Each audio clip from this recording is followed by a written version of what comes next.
daw Sir sinadyaw, tapos si Francis daw. Okay, sige. Good. Okay. This is basically, sige. Okay na, sir. Sila pala yung, sige. Okay na. So, this is my macro site. Pinakita ko muna yung whole site. So, this is 1:9,000. Medyo malaki siya. Pero I took a better view. Actually, it turns out na where I'm located, hindi pala Binondo. It's part of San Nicolas. So, this is Binondo, the one on the right. Yeah, but I know The that San Nicolas.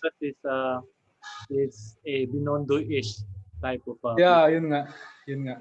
Kasi when I go out of my house and go somewhere, usually dumadaan din ako papuntang Binondo. So I'm more familiar with its area compared to San Nicolas. Okay. So ito yung sun path, and then tapos wind path.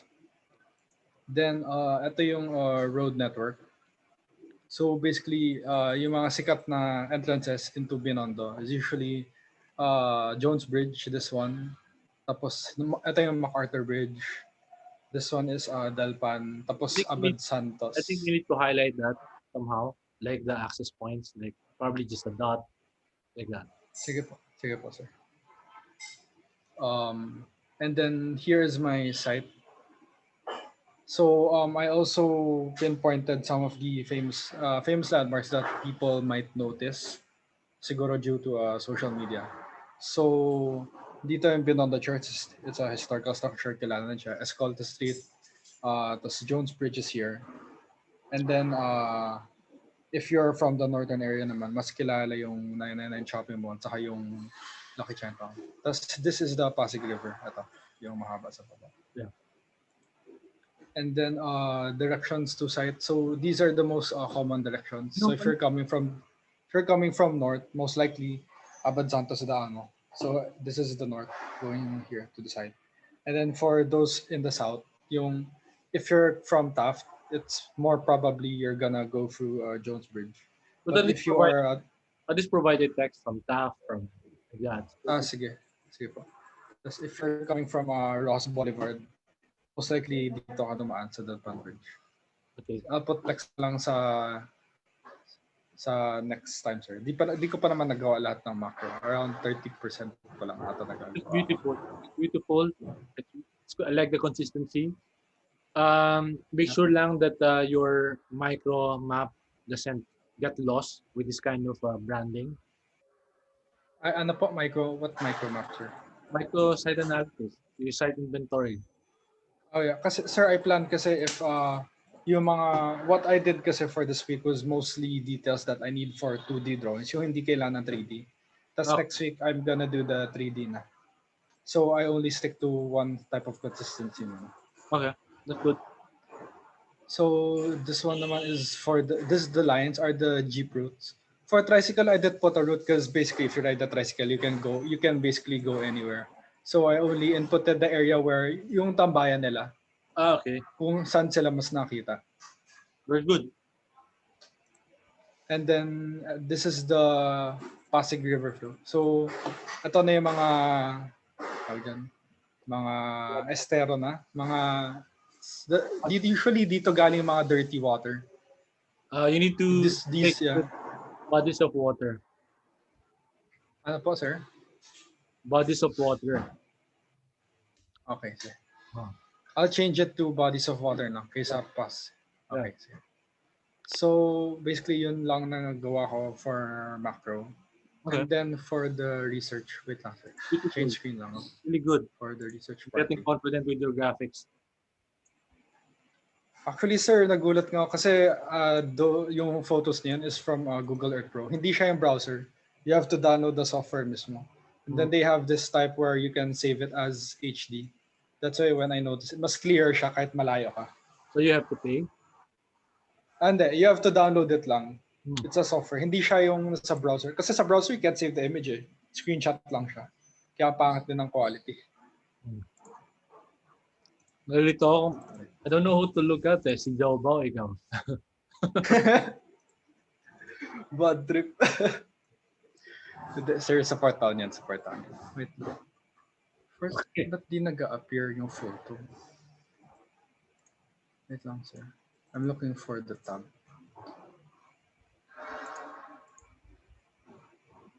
Yan. Kita na, sir.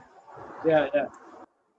So, yung last week, I think I kind of lacked with the details and the information. So, parang pinabawi ko na rin ngayon.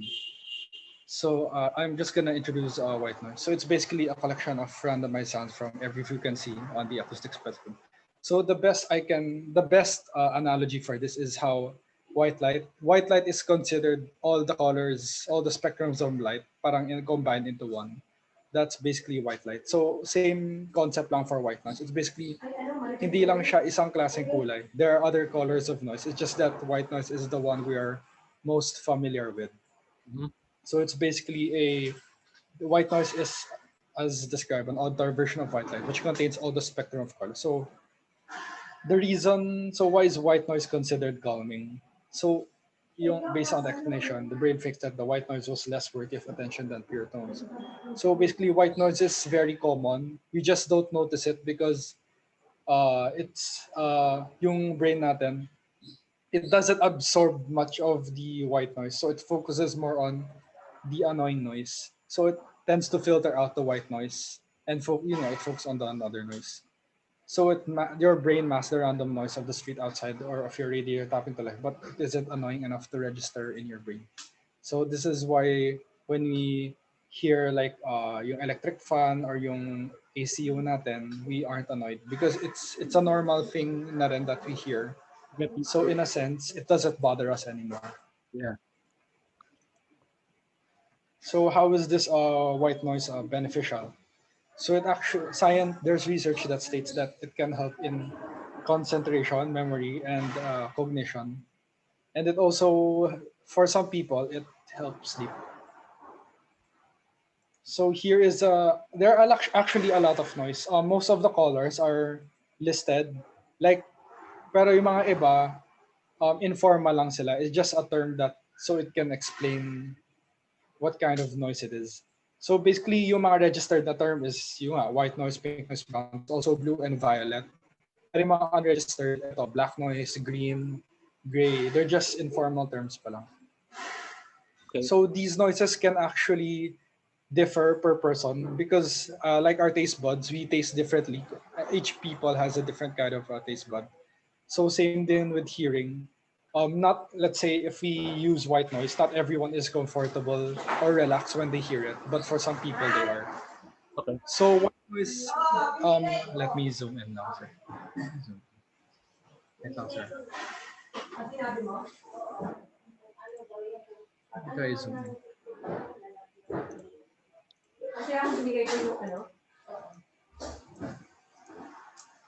Pero sir, kita ba yung graph if ever? Yeah. So as you can see in the white noise, it's basically white noise all audible frequencies with around the same intensity and amplitude. Meaning, yung frequencies nila is very, ayan, halos same lang. Yung the difference between the wavelengths, it's the same. Pero yung intensity niya, yung loudness niya, same din siya. Because it's a mixture of different kinds of colors. Kaya parang medyo random siya. Pero for pink noise, parang pababa siya. So the best sound is waves crashing, rustling of trees, rainfall. While for brown noise, it's mas lower yung sound niya. I'm not sure if I can put on audio. Wait, I'm not.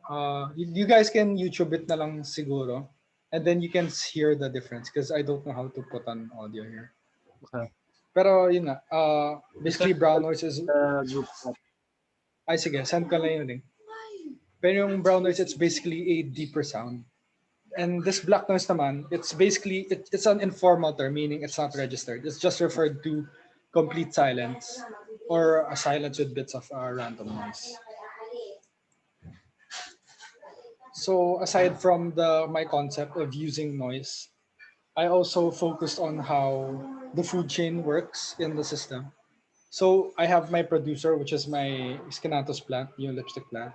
And then what I considered yung food for the sunbirds is not only the nectar from the plants, but also insects. They also eat insects.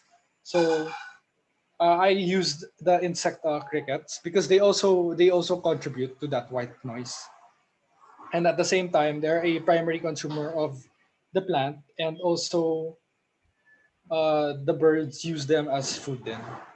And at the same time, these crickets or insects, since they're scavengers, they also decompose yung birds if ever they die. So in a way, if these elements are available in my site, parang controlled element siya. Hindi siya yung parang abundance too much of birds or abundance of crickets. It's balanced. So this sheet was basically from last week. So I took into consideration some of its dimensions, how they grow, their habitat, etc. So this is basically my site with setbacks now. So the buildings here and here. Wait, I'm sorry. Jericho, Jericho, Hello, can hello. you go to the previous plan? This one, sir. Magko-comment na ako as we go along. If I don't comment, ibig sabihin approve. Okay naman Okay, siya. sir. So, Ah, for this particular slide, can you put na lang, although I said before that I try to avoid providing dimensions into design output, but when it comes to process sheets, especially if you are very particular with certain information, it's okay to put a dimension. For example, we're talking about 16, less than 4 inches, then provide the dimension line, and then less than 4 inches. so basically more visual na lang yung Yes. text. Dapat talaga ganon. It should be more Yeah. visual. That way, you can easily translate it to something physical. All right, sige, go ahead. Okay, sir. So basically, this is my site. There are buildings here and here. So this is the intersection. So this is basically where all of the industrial noise comes from. So what I tried doing, since white noise compared to other types of spectrums, its special ability is it's able to mask noise. So if we hear white noise, it tends to parang nawawala yung ibang klaseng noise. That's Okay. why I use it as a facade to block the industrial noise. Okay. And then I also considered pink noise and brown noise as an interior element. So I treated it as if the industrial noise is cancelled out by this white noise facade, and well then the pink noise or the healthy noise inside can circulate more properly. Okay. So I also considered some activities, or I thought of some activities of how my program would look like if I applied these. So for the pink noise, since you saw previous slide, pink noise is best used for concentration, for memory. So I focus it on what if you have a reading or a studying area while there's a pink noise. And bird watching, since birds chirping is also a contribution to pink noise. It's an example, and if you were able to dine in a cafe, it also contributes. While for white noise, it acts like Ay sir, are you familiar with tawag dyan? The finance center in Shanghai, yung may bamboo tas umiikot. Mm. I Yeah. kind of use that as an inspiration, like kasi that building is centered in a financial area, so it's also a bit noisy. But I saw a video na nasa may tawag dyan, nasa may balcony ata siya, sa may hallway, sa may stage. And those bamboo sticks, it creates a sound, Very good. parang deep eerie sound. So what if I applied that kind of sound in my architecture? Yeah, ano din. So so at the same time, aside from being like a kinetic sound facade, it could also be like a running track for exercise. Parang naging hallway siya. And it can also be, since I for the next sheet I treated it as a double facade. So parang double noise layer siya. So the second noise layer na I put dun ko sinabit yung mga vines, since vines also acts as yung leaf, it acts as a good sound absorbing material. Mhm. And then Okay. for the brown noise naman, brown noise is best used for relaxing. So it actually depends on the person. For some people, they prefer pink noise when studying or sleeping, while others prefer brown noise. Pero yung difference lang nila is pink noise is mostly for concentration, while brown noise is most for relaxing. So what if you also put a swimming area there, tapos a spa massage and a meditation area for them. Yeah. So for the white noise, I also researched about the rain stick. It's like a bamboo rain stick. So it's basically a bamboo, basically bamboo. Tas parang pineers niya ng sticks inside, like this one on the bottom. And then what happens is they put seeds inside, and then they just basically twist the structure. So as the seeds fall, and because of the acoustic shape of the bamboo, it creates a rainfall sound. Mm. So I tried, what if I'm able to apply that kind of sound also to my architecture as white Ayan, noise then. I'm getting excited. And then, So of course, when you use a bamboo, I also wanted it to react to the wind. So it's parang instead of the user trying to move it around to create the sound, yung wind mismo is able to create it. So I tried creating my own form. So the mass density is a bit smaller.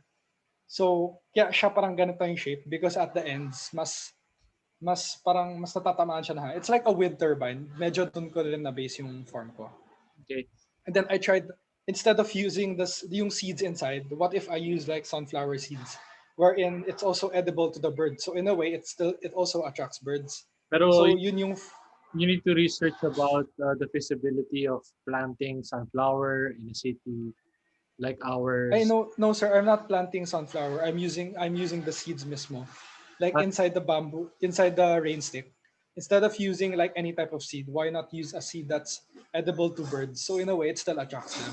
uh, but who will put the seeds onto that Oh, thing? yung seeds, it's basically yung user na naglalagay. Ah, okay. Pero kaya may mga dalawang butas na to dito sa taas. That's where the birds feed. But it won't like flip topple over because like here on the rightmost structure may rope sa gitna. And then there's also another rope, like it's alternating. So it doesn't flip over. But my main concept for yung ropes na this is like if one element topples over, and since they're connected by alternating ropes, the other rain sticks also switch. So in a way, if one bird tries to move around on one rain stick, the other rain stick also parang they also move around. So mas amplified yung sound niya. Okay.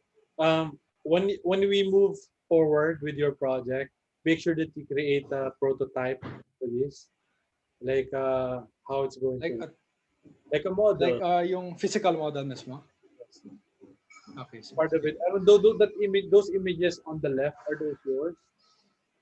Oh yes sir, I modeled it Oh, very sa good. Rhino mismo. Really impressive. I really like that. Sige, go ahead. So, itong nasa kaliwa sa yan, ha? Ay, this one? Oh, yung oval shape, Okay. I modeled it mismo. Yung mga images. Ay, yung images, no, took it from Google, of course, sir. Nakaka-disappoint naman. Hindi, lagyan mo ng So, source, ha? Yung source, mapag-plagia, seryoso tayo sa plagiarism, eh. sige pa. But I'll update it now. later on, we need to have your own. Kasi you need to be proud of this project. But you need to test it yourself.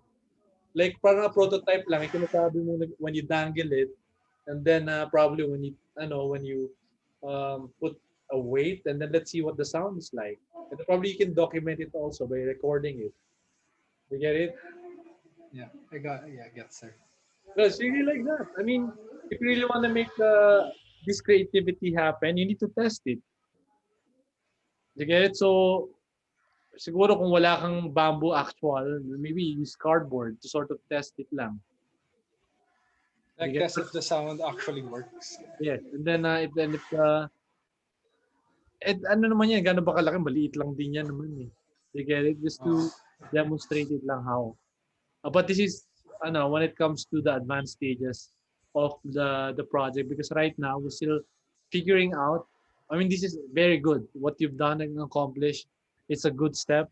And then we move back. We go back to it later on because we need to figure out what programs these ideas to create. So it's good that you did this already. Somehow it will inform you. It will suggest what kind of activities are going to happen in the building. You get it? So that's why I created that video so that we can already not so much set it in stone, but identify and define the activities. All right? Sige, go ahead.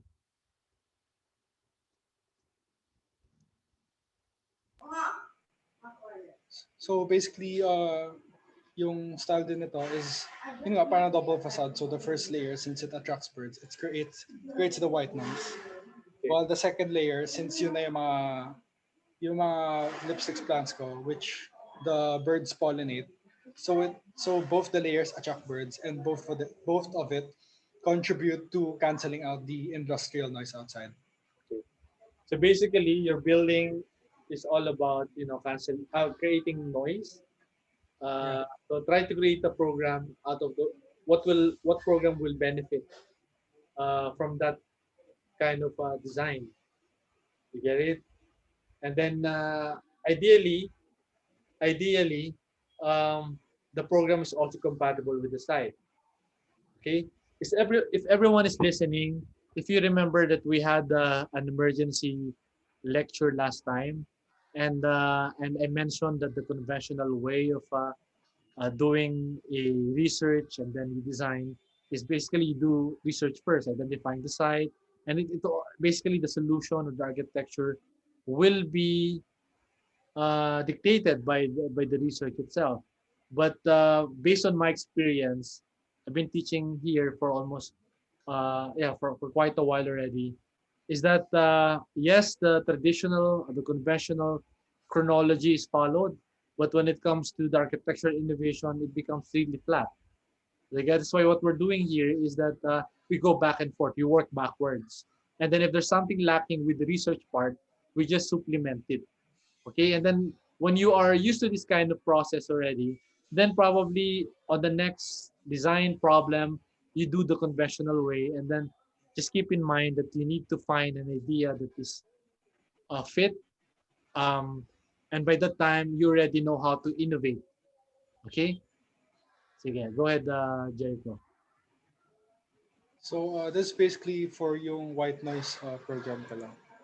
For the pink noise, I trade hypothetical uh, parang floor plans, and then see how the white noise and the pink noise would be able to influence one another. So basically, here is the outer shell, I guess.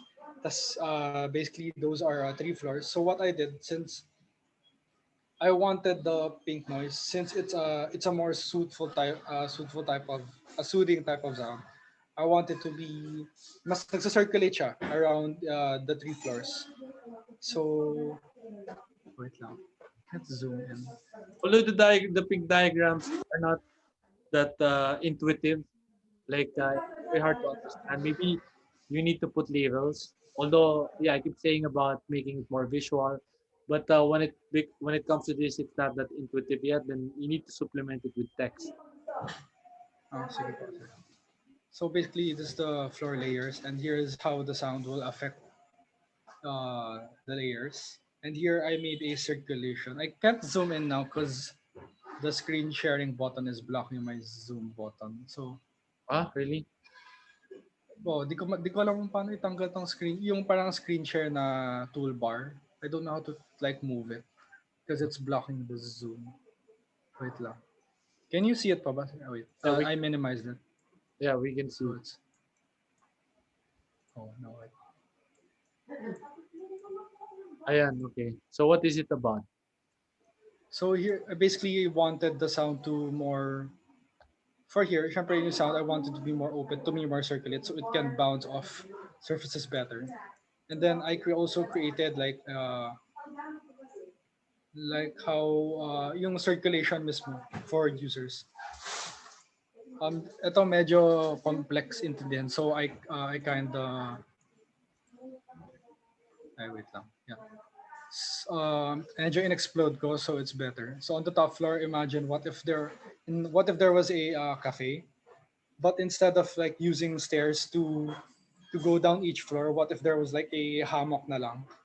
So how people would climb, and at the same time that hammock is it's where the vines hang. It's where they also grow. So at the same, when you're walking down when you're climbing down or climbing up the hammock, it also creates that rustling sound that contributes to pink noise. Okay, so let me stop you there, no? So for a while lang, for a while.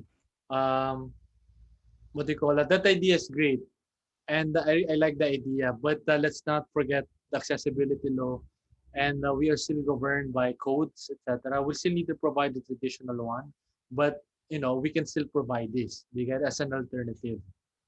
You get it? Pero Kasi pwede naman sir, like if there are fire exit stairs, is it still possible yeah, pag you ganun? can naman. But no, kasi far exit is it's still it's just a far exit. Meaning by code it needs to be pressured. So the moment you get in, you cannot go out anymore. So that the reason why it's pressured para the fire won't live inside the fire exit. So yeah, but we can plan it later on. Um, all I'm saying is that we are merging the conventional and then the creative. So, but I'm not stopping you from doing it because this is a great idea.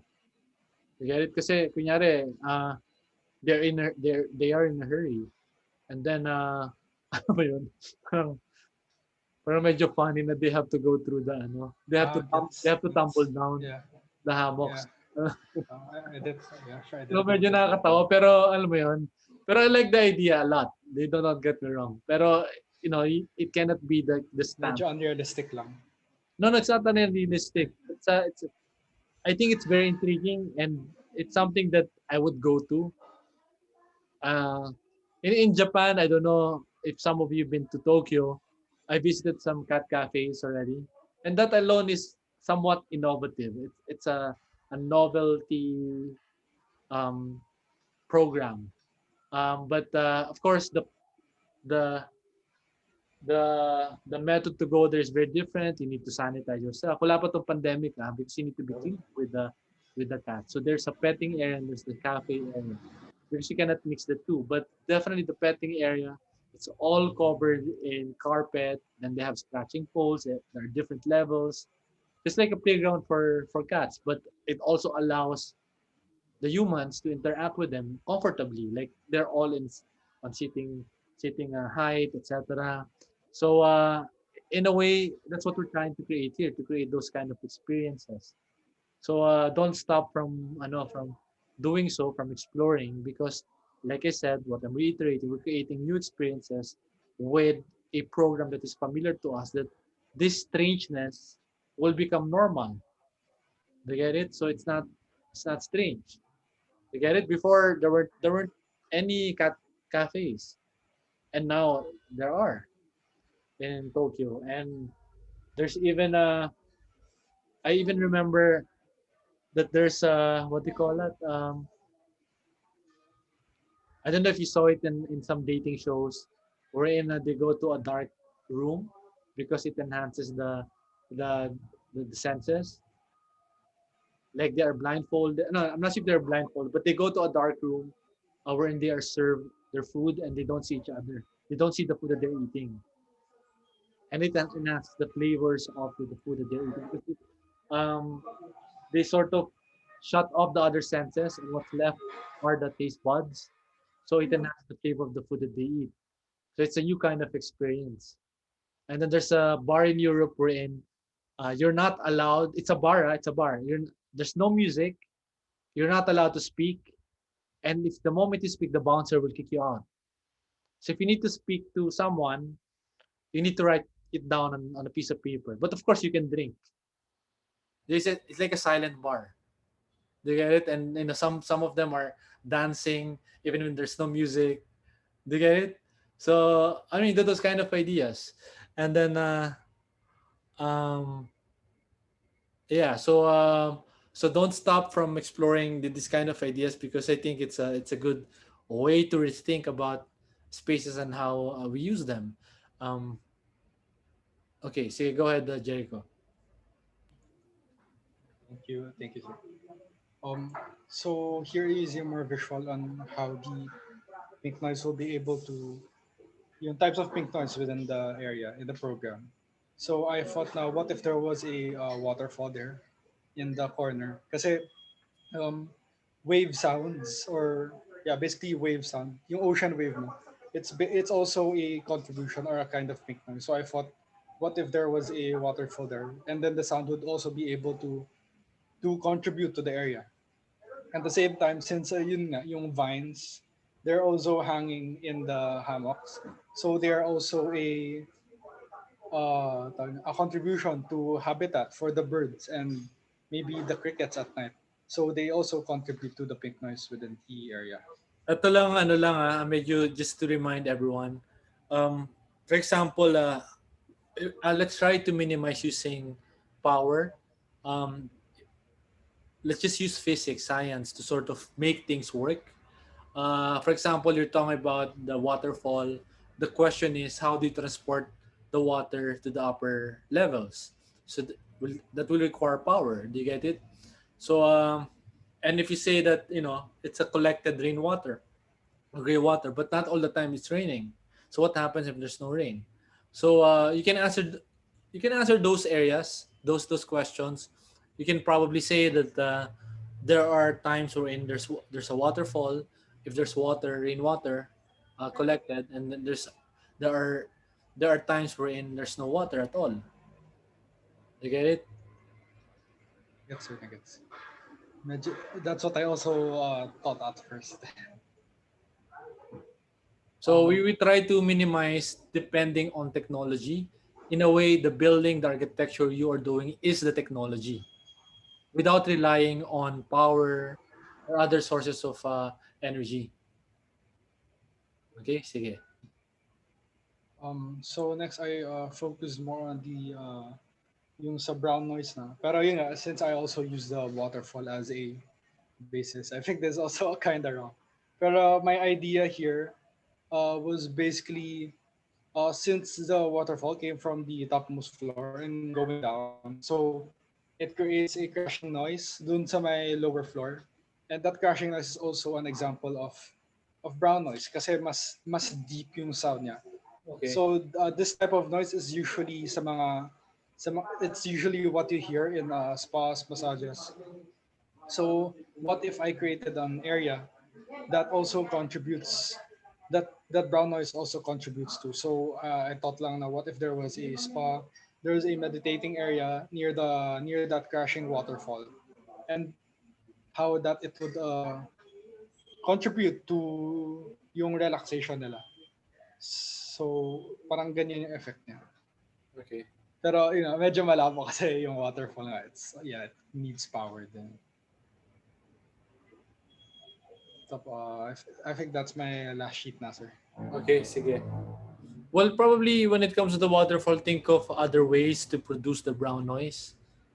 Brown noise. Yeah. And maybe it doesn't need to be a strong gush of water. Maybe it can be like, droplets of water in a cave. I don't know. So that way you can ration the water. I don't know yet. So, but those things you can definitely produce if you're thinking of producing a certain type of noise. And while these ideas are very good, think of the program and the flow, the charts that I want you guys to produce. Okay. All right. Thank you, Jericho. Thank you, sir. See you next week. Who's next? Is it Joe or Francis?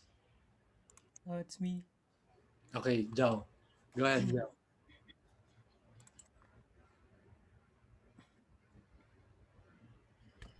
Mm,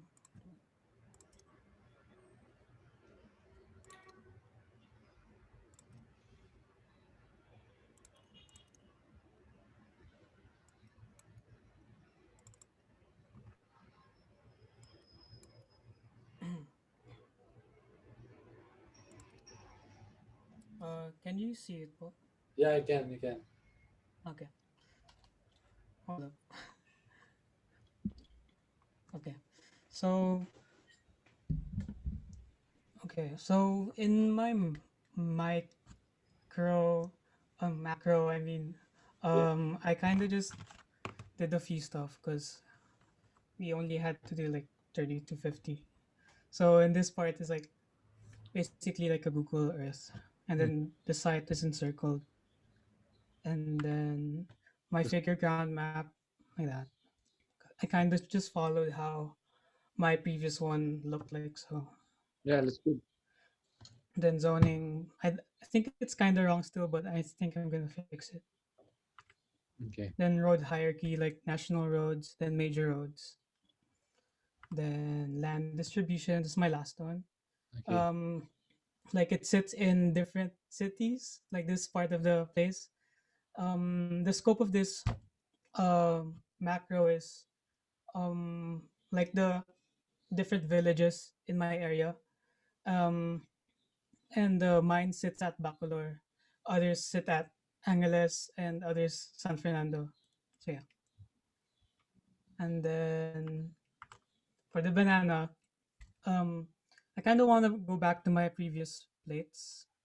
So when I was thinking my of how should I approach the application of the plant, the probably the form or like so I kind of used the word generosity. How could I be generous to this site, and what could I give and what can I return? So for example, in this site section, um just to review, like there's a person here, he uses this as his workplace, and the question is how could I um somehow um keep this his place while adding my structure there. And another answer would be, and another thing I consider is to find answers to problems without sacrificing anything or giving something equals in return. So for example, this bike over here, if we look at our road obstructions, there's this part over here where obviously when cars go here, it's kind of hard to turn into this spot because of all the obstructions. And like I put here undefined as well, so um uh we're not sure when it's not there and when it is. So I want to answer like these things, like maybe since the reason why this is obstructed because if we go back here, there's a tree here that kind of shades everything, so it kind of becomes his home, his workplace. So yeah. So um here. So in my architectural program, I want to start with this. I kind of tried to answer three things, which or three things that led me in this idea.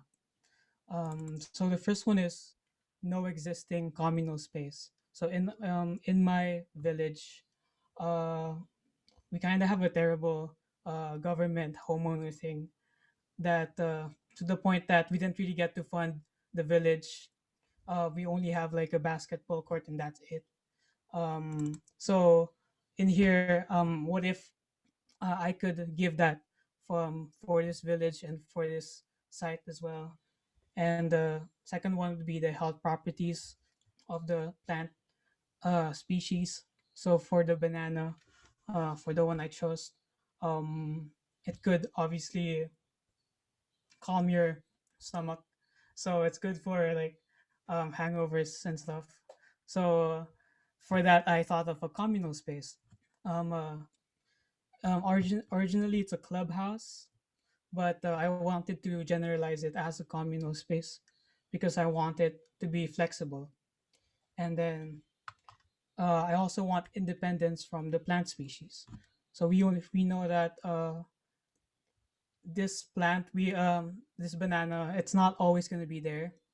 It doesn't really have like the structural integrity of wood or a tree to support things, and it's always going to be replanted and planted again because of the followers and the daughters like that. So yeah, and then so I also added the milli compost farm over here, which you'll see in this uh, diagram. It's kind of a bubble diagram where I kind of, since I'm treating this torus shape into something more theoretical, so I could have a visual idea already of the space. Um, and like I kind of dissected it into like Legos or something. So since I was thinking of creating this space as a communal space for everyone in the village, I wanted to separate the communal space and the foyers, hallway, and the farm. And then as you could see here, this is such a huge space for a foyer, but in reality, it's kind of smaller. But um, I wanted to create a foyer that is, or a hallway going towards the communal space that could be flexible, that could transform into something else rather than just a hallway and something which you'll see later.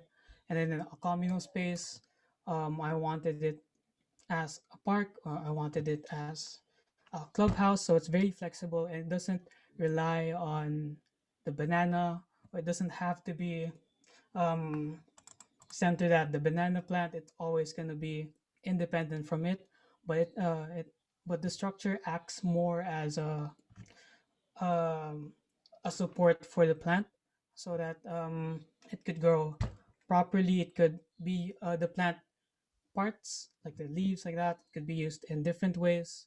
So I'll show you one of the ways. So here, so my first idea was an ergonomic incline. I wanted to just keep everything simple, not too, I guess, research intensive, but more of how people could circulate in this space, especially when it's a torus. It's very circular, um, so you go all around, and it's kind of like a embrace to the plant itself. So here, ergonomic incline.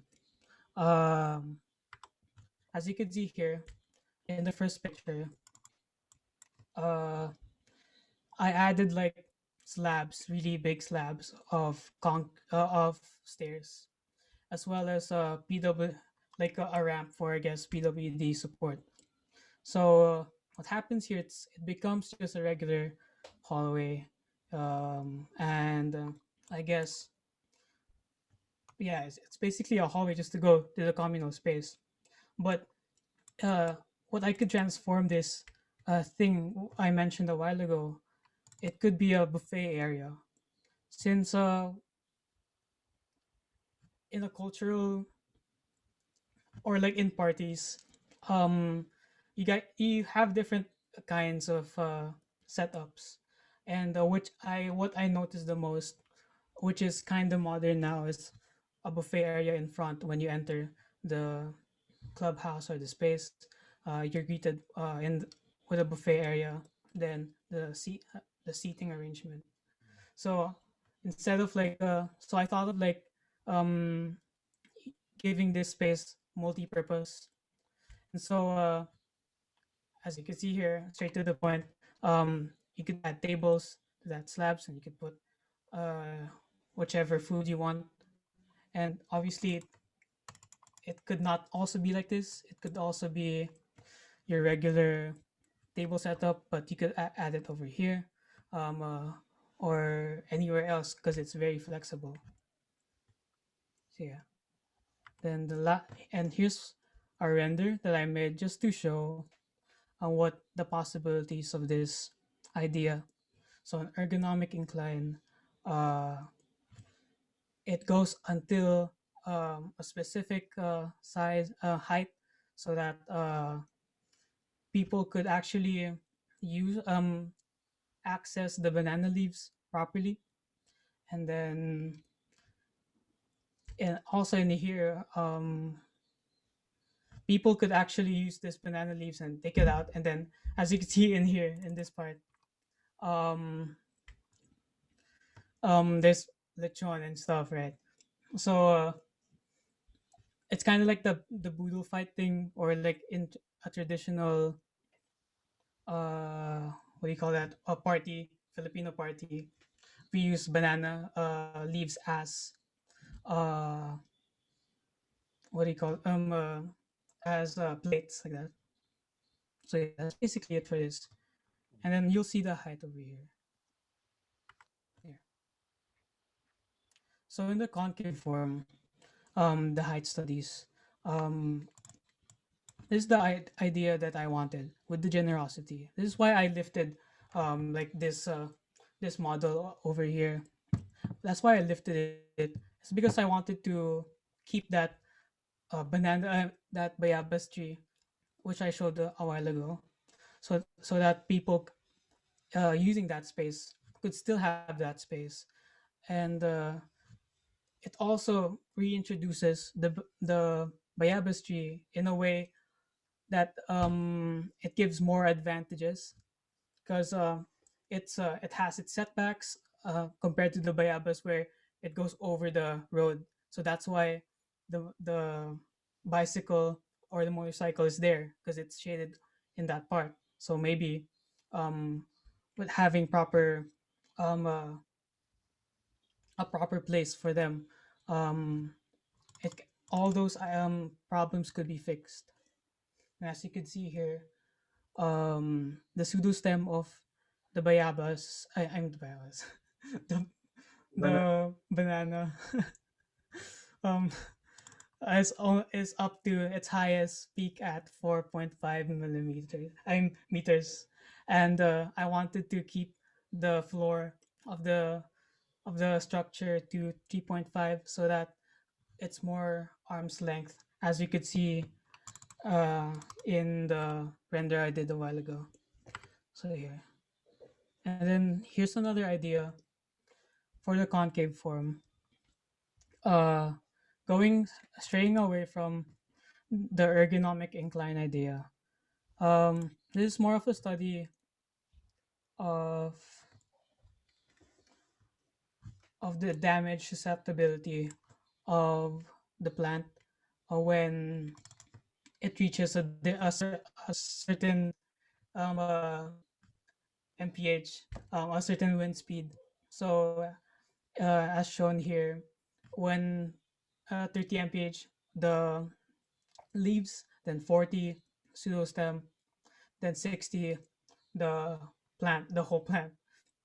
And then but to kind of counter this idea, since I'm also applying a banana circle which houses seven bananas in a radius. It already supports each other. So that's why I'm also adding the structure to really kind of squish it in to really put that put these plants in a more stable condition, since like winds could get really hard in this area, and especially when it's raining. So when it rains, soil will be softer, so the structure will help solving those problems, which a banana circle couldn't. So yeah. Then here's my last one, I think. So my approach of having a concave form is the Coanda effect to redirect wind. So when wind comes in here, it redirects itself to the pseudostem, where there's the least surface area for compared to like leaves. And then yeah, so at 30 mph miles per second per hour, um the banana leaves won't get affected as much. So that's one. So that's the outer idea. So, and this one's the inner. So also having a dome or like a circular space also um, redirects sound towards you, and have also having a softer material, but I'm not sure about that yet. Um, but the main idea here is to use the sound they make and redirect it to them so that they wouldn't make uh, more a louder noise, something. And so that's kind of basically it. So it's a more focused sound and low on reverberation. So it kind of contains everything in itself. So yeah, because the main idea of my structure is to create a space that that is kind of very different. When you go inside, it's not like it seems like you're not in uh, the village anymore. You're somewhere more. It's kind of like a sanctuary or something.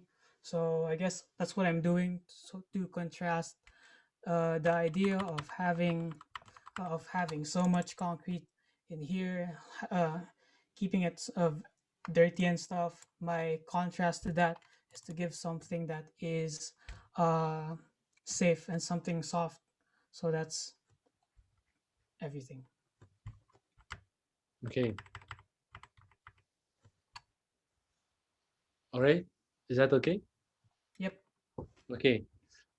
That's a really beautiful presentation, and it's something that I really appreciate because you have the confidence to sort of create a definitive solution to a given site and project, and the visuals are on point, and the solutions are very you like you have a conviction in the in your design process. But there's a big but.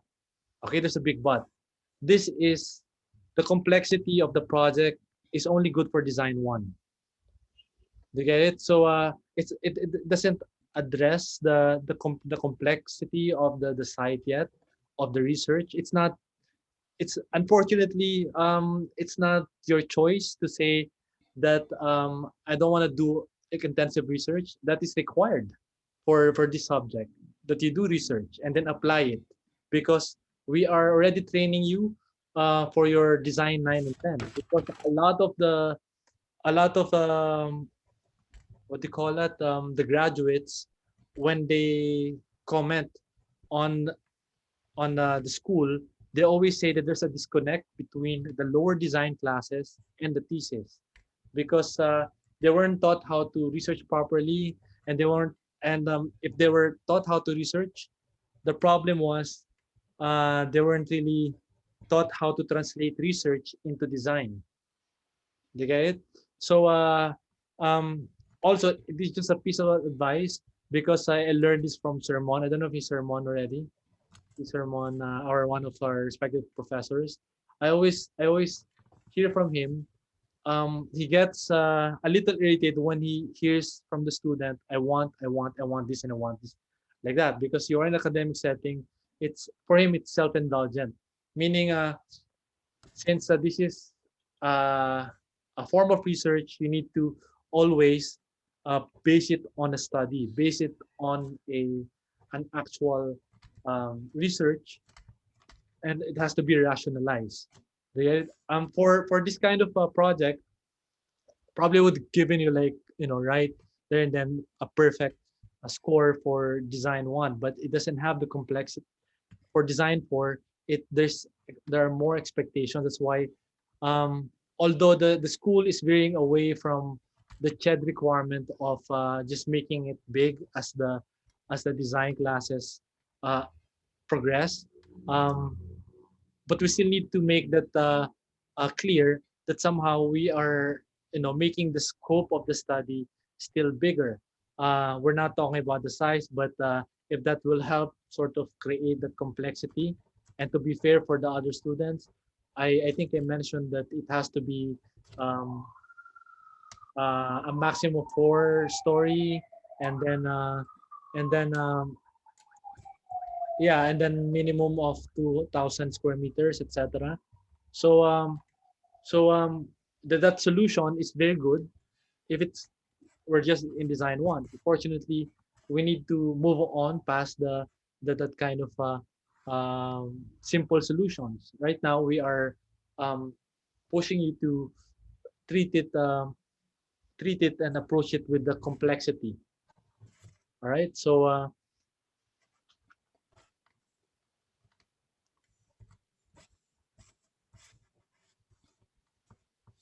but person, this is coming from me personally, Jao. I don't lose that. Don't lose that conviction. Don't lose that. How do you say it? A direct to the point approach. So, yeah. Because when you're practicing, I like that kind of style also. No, na, you know, design doesn't have um, to be complicated, but it can be direct to the point. But when it comes to an academic setting, this is your training. We are doing the Formula One. Um, so try to learn first, and then you sort of map yourself where you are later on. Okay, so sayang kasi yung time nyo while you are studying. So you need to, the expectations you need to meet. So yeah, like for me, we were taught how to design a skyscraper when we were in college, but or we were taught to design how to design an airport. But I don't imagine myself later on, I mean nowadays, that I will be designing an airport. Because in reality, it will be composed of a lot of architects. But at least I know how. I know how to complex the airport design is. And somehow there's a learning outcome from that aspect that I can apply in smaller scale projects. So you have the beautiful macro maps and diagrams, and but this also not to say that what you work on or what you started cannot be expanded. Probably, it can be part of an expansion the moment you apply the research part, and yeah, and then assuming it's going to be still part of the study or the design.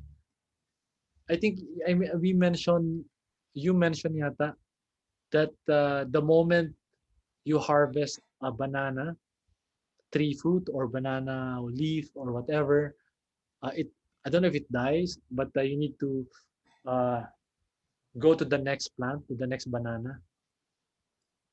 Tama ba? Yeah, yeah, yeah. Okay, Basically, yun.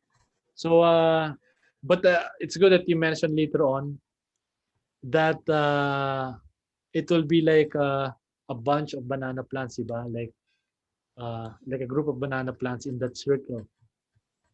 So, yeah. So, and I think that the complexity that we're talking about, you can still meet all of these things that you've started, including the generosity idea that probably can also shelter those who are already living there, integrated. And then, you just need to be able to synthesize all of these ideas all together. Okay? yep. Sige. Thank you, Jao. Okay, let's go to Francis. Here, sir. Okay. Hello, Francis. Okay, you can start Uh, na. mm,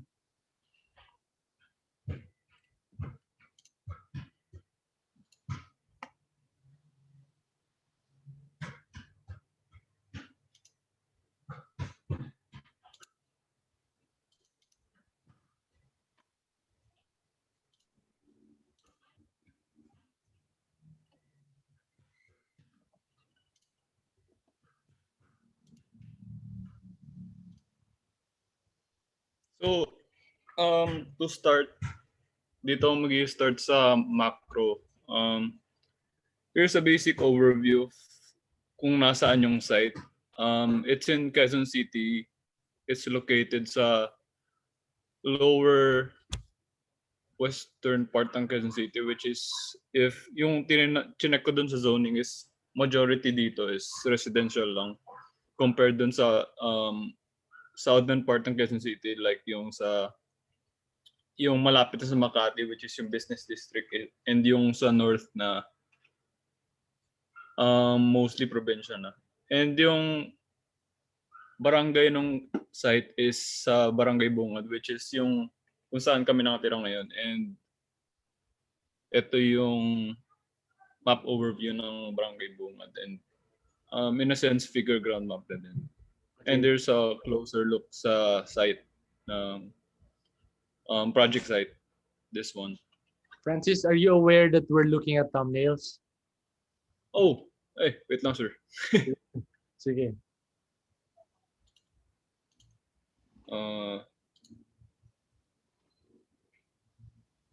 Sa Google Drive ko lang buksan, sir. Kasi naglolo ko ata yun. Sige, sige. Sige lang, take it.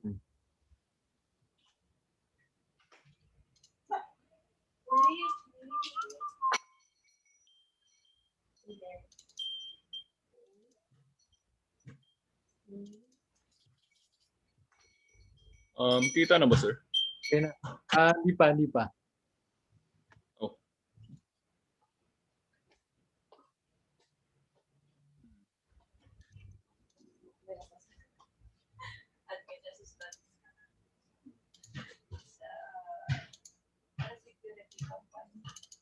Ngayon, sir. Kita na ba yung Hindi pa eh. boards? Ay! Wait lang, sir. Ito, sir. Ayan, okay na. So, ulit, yung dun sa Quezon City, it's located dun sa lower western part ng Quezon City. And yung location niya is dun sa Barangay Bungad. And here's a closer look at the site. I mean yung Barangay Bungad na kung nasaan yung site ko. And a closer look dun sa project location. And next is sa road hierarchy. So yung barangay is napapalibutan ng EDSA, Roosevelt, West Avenue, and Quezon Ave. So yung red one is yung EDSA, which is a highway, and arterial is Roosevelt Avenue, West Avenue, and Quezon Avenue. And yung local is yung streets na papunta doon sa mga residents na nakapalibot sa site. And next one is site access map. So there are 3 major entry points, 2 from EDSA and 1 from Quezon Avenue. Entry point number 1 is from EDSA via Roosevelt Avenue, which is this one. And entry point number 2 is EDSA via West Avenue, which is this one. And Yeah, it's very ito, sir, yung via Roosevelt, 2 from Roosevelt Avenue and Balear Street. Di ko na siya kinonsider na major access point kasi medyo nasa loob na siya ng malapit na siya dun sa site. Then, through the map. and yung doon naman sa Quezon Avenue via West Avenue, kinonsider ko siya as major access point kasi arterial road yung Quezon Avenue, which is maraming coaching dumadaan doon.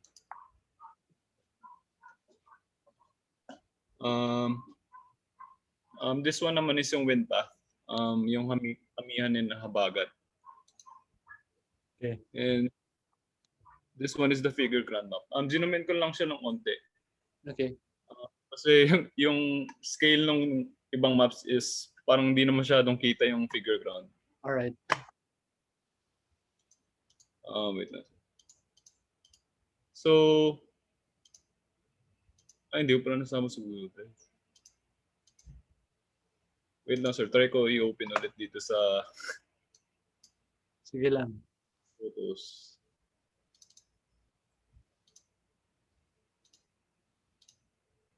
Sir, kita na ba? Yes. Like yung section. Yes, it's nice. So, yung ginawa ko, bumalik ulit ako dun sa site section and parang kinonsult ko siya ulit. So, dito sa site section is may parang may makita tayo dito na informal settlers. So ang naisip ko dun is yung kapag dumadaan kasi ako sa kanila, ang napapansin ko lang na parang form of income nila is yung pagtatahi ng mga basahan na like yung mga bilog na basahan, so yung tig-piso. So hindi siya parang stable na source of income. So ang balak kong gawin sa project is sila yung kukunin ko as parang as workers doon sa aloe vera na gel production to help them have a stable source of income. And since sila na din yung malapit sa site, and bumalik ako doon ulit sa human behavior na na-observe ko doon dito sa site namin.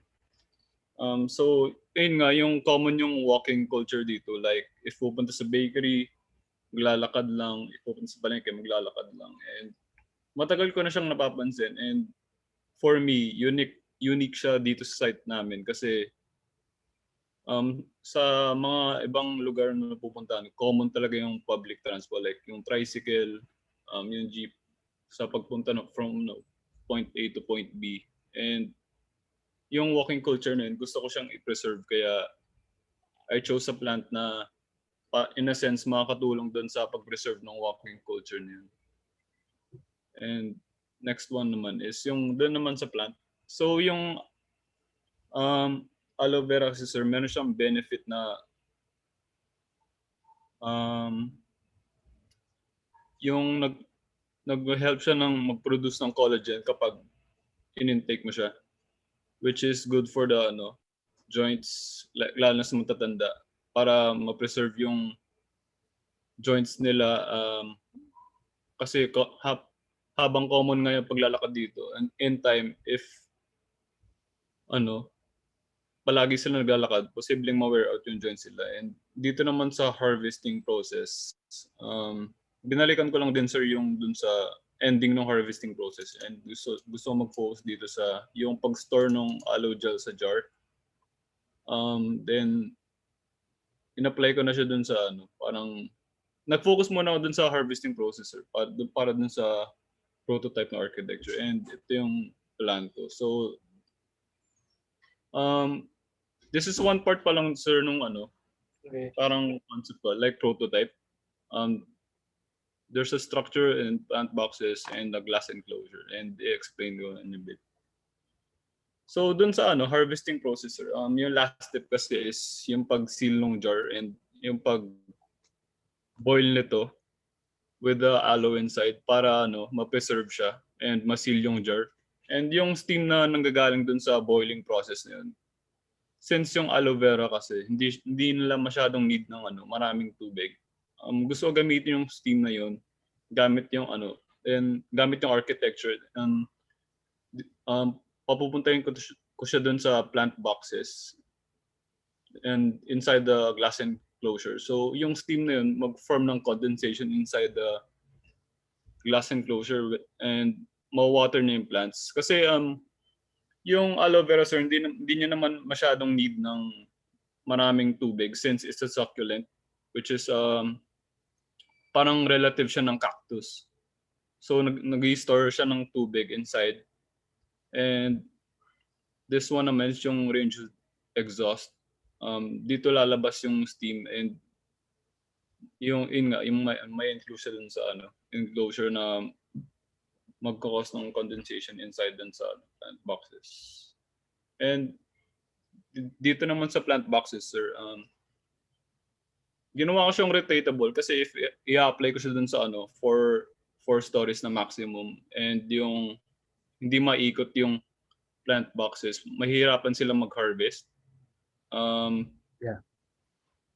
So ginawa ko lang siyang naiikot para in a way if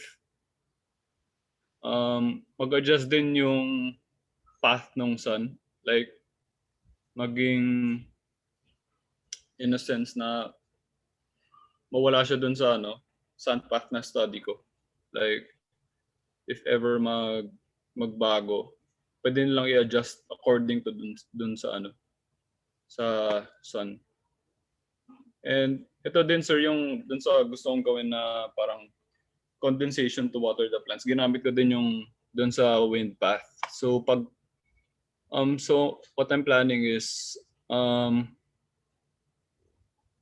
planning to make air intakes from northeast and southwest, which is yung nagka-catch ng cold air pati hot air. Though yung hot air sir, hindi naman siya enough na parang mag-cause ng condensation inside. Kaya hinalo ko na rin yung cold wind. So kapag nag-meet sila in the middle, hindi niya makakatulong sa pag-cause ng condensation. So yun lang sir. Okay. Ito na po yung last slide. Actually, I really like this direction. But keep in mind that it's not, no, don't turn it off yet para somehow I can refer to it. When it comes to the ideas, I think you are starting at the right footing. And yeah, and then when I say that don't fall in love with this yet, because can we go back there? For example, you're talking about the glass enclosure. The idea is already there. Now you're meeting that the first part.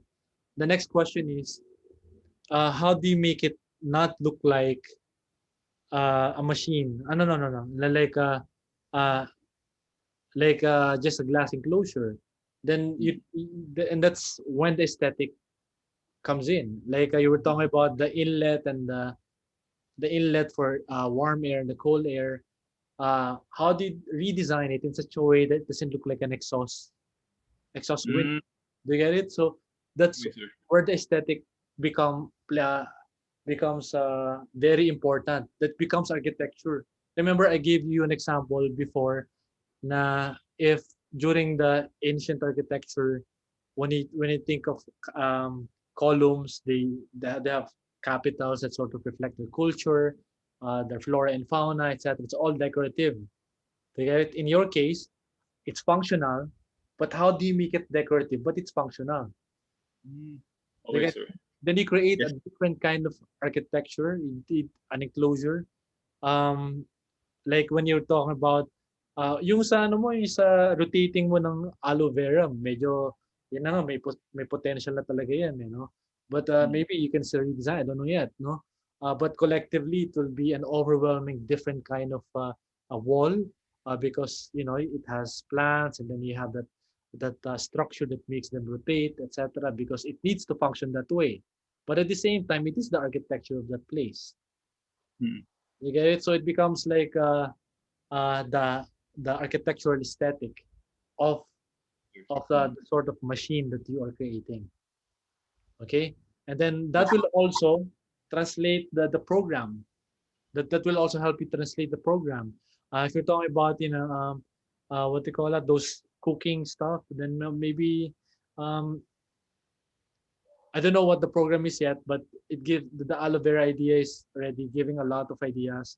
And then when you showed a kitchen with with the stove, of course you can still redesign it in such a way that that action and that process is celebrated.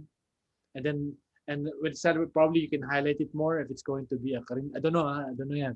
If it's going to be karinderya, you have a lot of people cooking. Then you sort of ano tawag doon? You double the number of process of condensation because you have a lot of people cooking. So so think of those ideas so that you can compose this in such a way that you have the program, the ways of doing it, and then all the architectural elements are synthesized. Okay? So that way you can really call it's an aloe vera building. Okay? Sir, yung dun sa program, yung napansin ko kasi sa site, parang kulang ng relief spaces dito, like spaces for relaxation. Yeah, you can do that. Yeah, definitely. Yung dun sa yung sa paggamit ng steam pwede ko ring maglagay ng steam bath.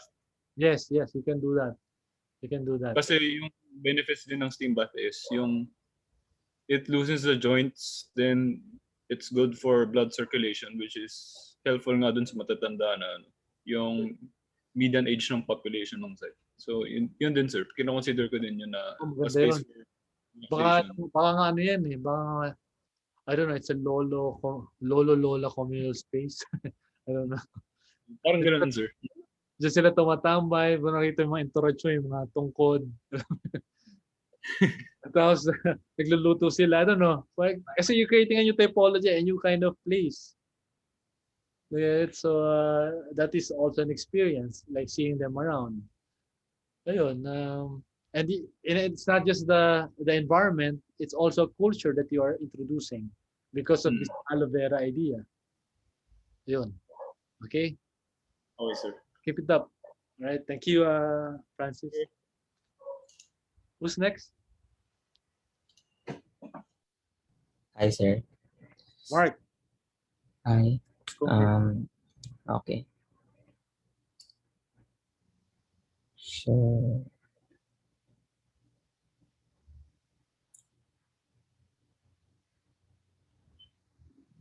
uh,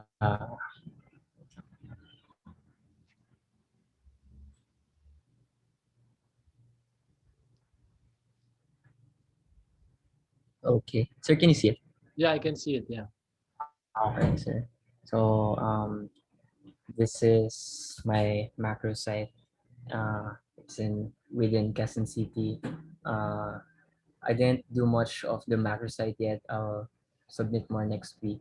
So, this is what I have for now. Location map, the the vis- the figure ground, the road network, the access for my site. So they can go through here and here. And this is the zoning of the area. And for my party, I went back to the dwarf Cavendish banana plant because last week I think I was focused too much on one product for the student athletes for my site, and it kind of limited um, my imagination, and it was just something to cater to them. So for this week, I tried to step back and um, not compromise the idea of using plants to make an interesting architecture. And so I went back to this, and uh, I'm focusing this week on how to grow that banana plant and how it's going to be harvested. So Be careful lang ano, Mark, yung when you're using yellow, kasi yes, sir. against the white, it's not visible. Okay. Okay. Okay. So what we need to know here is what one plant can do. And for one plant, it can produce one bunch, which is converted to 9 to 12 hands and a lot of bananas, 126 to 240 bananas per plant. And my For first parameter for bananas in how many months? 9 to 15 Okay. months. Yeah. Yeah. Yeah, so this is my first parameter, the spacing, the biological dimension of the banana plant, which is required of 1.4 by 1.4 meters. And since it's a dwarf banana plant, it doesn't really need the soil. It can be potted, but I still use the ground as the soil here.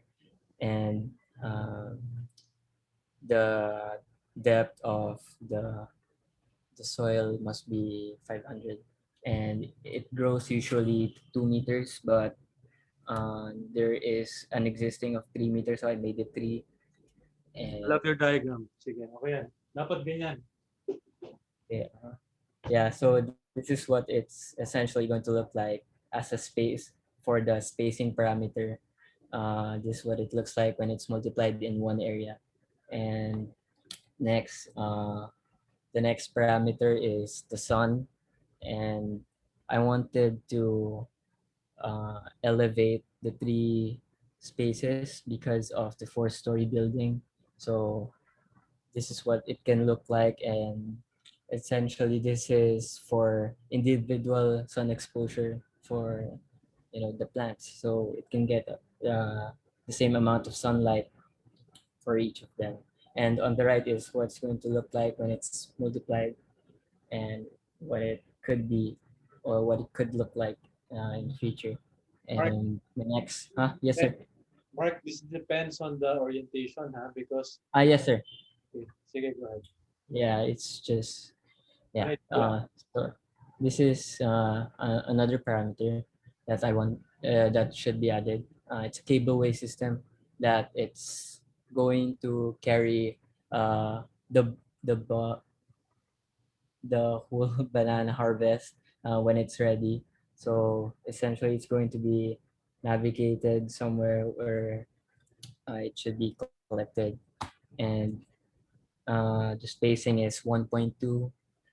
It can fit the whole thing, and yeah, and this is what it looks like when it's beside the space parameter. Yeah, this was could look like when it's multiplied. We have the giveaway system and the plant spacing. Next is I wanted to no my plant needs a lot of water. It needs to be watered 2 to 3 times, 2 to every 2 to 3 days. And I thought of using rain because it could help with the process. And for this, I used a plane and sloped it to 15 degrees. And because that's how water should flow, yeah. And I added a gutter in the middle so it could be one directional. And to get the maximum area, I added planes on the side, 30-degree angle, so everything would fall on the gutter. And if I were to place this roofing or catchment on top of the plants, it would block the sunlight. So I was thinking of making it into or converting it into a glass framing so light could still pass through. So this is what it looks like, rainwater catchment for one. And this is on the ends of it. This is the receiver, the filter, and the storage. This is how I got it. I got the area first, then divided it, and extruded and came final form. Just how rainwater would be catched. It's going to be a net here in the future, a screen to block out dirt and the leaves or other things found in the rooftops. And this is what it looks like when it's combined all together. You have rain that can be modified that could flow in one direction. Then it could drop here, and it could be stored uh, for water. And why I put this on the ground floor because water is heavy. So I wanted to not make it hard enough for not make it hard for the floors anymore. And next is how I'm going to water the plants if I am going to cover the roof. So the answer is piping and what do you call this? Pipe. It's essentially a piping system with water going up, and um, it could water in one direction down for each of the plant. So it's going to have a pipe that has holes for each plant, and this is what it looks like on the front. So we have the piping system here, and individually it can water the plants, and that's for every floor. Yeah. So next is what happens after harvesting the plant. So a while ago, I talked about the cableway system, and it's going to be in one place, and this is where it's going to be. Everything's transported here, and the after harvesting the banana, it needs to be cleaned. So uh, ideally, it should be getting the water from storage, and after it's being washed here, it's supposed to be soaked in water to remove the resin, yung parang malagkit na part ng plant ng banana. Yeah. So that's everything. Okay. Remember what I said? I don't know if you recall the time when last term when I was um, pointing out uh, the machine aesthetic of the pinaka last exercise of last term. Yes, Like sir. we're not trying to create a machine, and that's sort of what's happening now. Okay. Wait lang, sorry. Yes, Ayun. sir. So that's exactly what's happening now. And basically, you just created a machine for the banana harvesting. Yes, sir. Right? So it's a good exercise because somehow you know the process behind it. And if I'm going to criticize it lang, this just isolate this particular instance. You're talking about sun exposure, and then you have that hanging thing with the shed. Then you covered it with a shed. You need to be critical about these things. So Yes, you sir. sort of negated that aspect of exposure, sun exposure, and then you have that inclined thing again covering the plant. So it's a conflicting solution. Do you Yes, sir. follow? In mind, I thought of developing that into glass so sun could still pass through. That's what I was thinking in the for future drawings. No, but you cannot rely on that because number one, uh, it will still have skeleton. Do you get it? So the moment you have skeleton, it will cast shadows, and that is a question mark. Yes, sir. I'm not sure if the sunlight from a trellis is enough for the banana plant to thrive. Uh, Do you get it? I'm not sure. I cannot answer that question myself, but it's my guess that it's not going to be enough. And then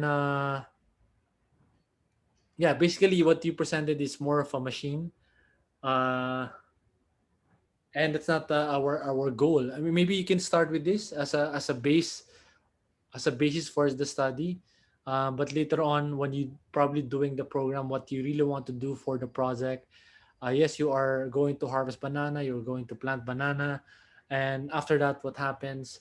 And then the moment you enumerated all the processes in a chart format or in a bubble diagram format, then probably we can gracefully synthesize all of them together. Kasi what happens with the harvest? You can't stop with the harvesting. Eh. yes, sir. Uh, It's what I just wanted to focus on this week.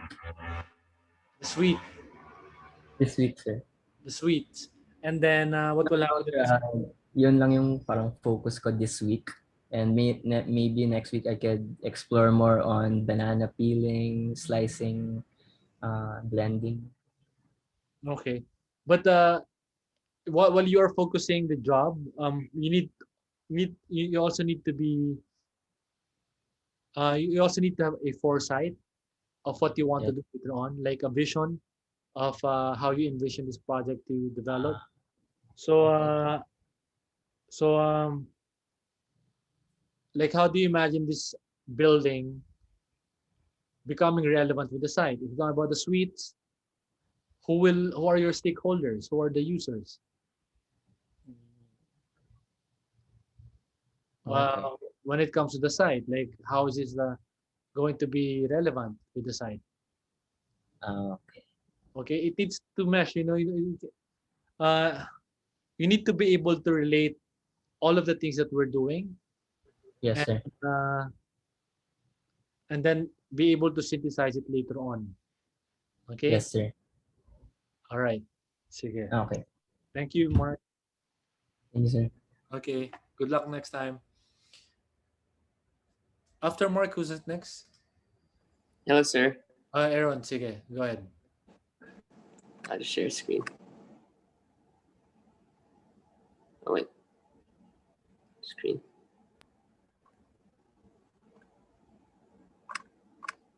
But some of those diagrams, Mark, are useful, huh? So don't lose them. Yes, sir. Yung focus ko kasi this week is how to grow them and how Ah, to harvest. okay. Sige, sige.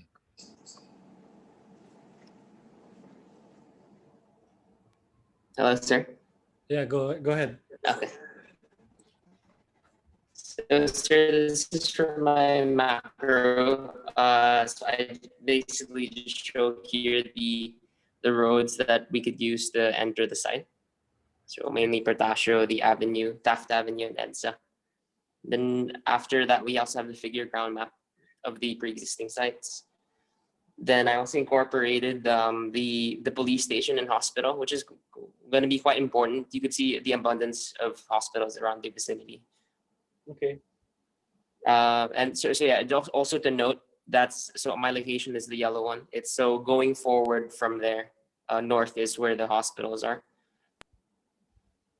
The general hospital is, and then we have commercial and transportation. And then finally the church, place of prayer, because not everything is entirely Catholic. And then, sir, what I did was I started investigating all the others, like I mentioned to you before. I started investigating in deeper what the plant could do. So it can actually be made into tea, into herbal medicine, and even soap, because I checked the substance, and there's this material we call saponins, which is what gives the lathery, the foam that you could use for washing your hands. So this plant can also do that with its leaves. It can also be used as an anti-inflammatory, because we've known that it has that property. So you can be also adapted into creams. And given that it's also something that you can incorporate into something that's soluble. So then after that, we can also make perfume out of it, mainly because Pasao na Hapay was said to have been the one to name Pasay City, mainly because of its scent. It had a very special scent that people just were allured to. So yeah, so by nature, I wanted to express that further in the project. So the focus that I wanted to do was actually somewhat of a commercial. So this is actually my party diagrams, which involves slight commercial, and embeds a bit of open spaces, which kind of creates its own interior. I guess you could say its own interior, like large openings and basically heights. So the idea was to create some sort of valleys inside the building, so that we can kind of have a sense of atmosphere inside the building, which I found was often not incorporated in commercial spaces or even corporate offices. So the idea was just really to give a bigger space, and almost as if you were in an open space, that kind of scale. So like 5 meter heights differences inside the building itself, to allow things to breathe a lot more, and also just to give a better quality of space for the people. Although of course these kinds of plans will reduce the efficiency of the overall leasable space in the area, but nonetheless it's something that was quite exciting to try to explore. The lines that you'll see here, sir, is actually ones which I like to call the leasable space. These are spaces that can be leased out and can be made into commercial. And the rest are really just open spaces, hallways, or staircases that lead up to the next. And so basically that's the entire concept. The dotted lines, these are actually representing what would be the central spaces where most of the programs have to circulate on. So again, emphasizing this ability to have an atmosphere inside a building. So that's for the party. While I was investigating the cell wall of Pasay na Hapaw, I started to notice that in the petals and its flowers, there's actually a very distinct material in their cell wall that makes it translucent. So in its seeds, you'll see in the previous diagrams that I've showed in the anatomy, you'll see that you can actually quite see the seeds in the flower quite visibly, because of how translucent the cell wall material is in that plant. So I thought, wouldn't it be poetic to actually also kind of show in a way, try to go in a macro scale, where we try to show the cell wall in the structure itself, and with us as the seeds, us as the ones inhabiting the entire program or the entire structure, the same way the seeds inhabit the flower. So for our actions to be silhouetted onto the structure, and basically to kind of tell a story as well with the people in the exterior, of what kind of life or what kind of attitudes are within the building. So you kind of tell the story from outside. So our silhouettes become a part of that exterior design. The second thing that I thought about was actually using the cell, the exact chemical of the cell, and kind of synthesizing a translucent material. But that was also definitely one option. But if we wanted to go in a more economical standpoint, like an economical pathway, the other situation that came to my head was actually just recycling old branches, recycling the leaves that may not have gone to production in terms of the harvesting of the pasay na hapa, which I'll show you later, where the pasay na hapa can be harvested in the program.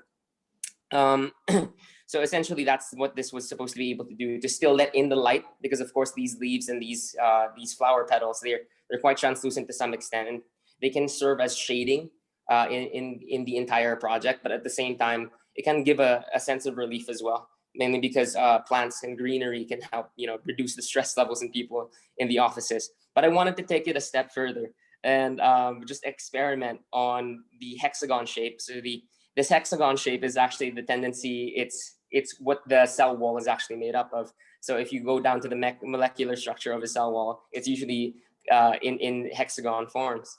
And so I was exploring what are the things that I could do with it and play around with it. And the first thing that came to my head, or actually one of the few things that came to my head, was a bit of wall climbing. And mainly because we need more exercise in the workspaces, in the higher floors, of course. So this is above the commercial. To be able to kind of create this live, work, play environment as well. So basically in my head, I pictured an office that you could go to each floor through rock climbing. And of course, thinking about the safety and thinking about how the lines or the ropes would go to, I realized that the hexagon form or the frame that would be applied onto the structure, not entirely, of course, these are just going to be sections of the building, not entirely as a whole. So it's going to look a bit more parasitic in terms of architecture. I decided that the hexagon form was quite efficient in kind of like locking the line that you have in terms, because I've been watching a lot of free climbers. So basically, this sort of formula can be applied again into the structure, where you can actually lock into place the rope that you have onto the corners of the hexagon, which I thought was just a fun detail that could be done in the project. And so for us to be able to basically wall climb into one floor to the next was kind of just the fun of it, and also to give a different experience in the work environment.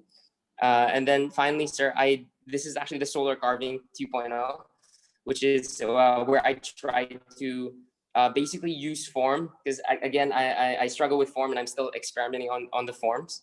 But this is one option, one route where we could go, which is basically carving the exterior, the entire form, based on sciences.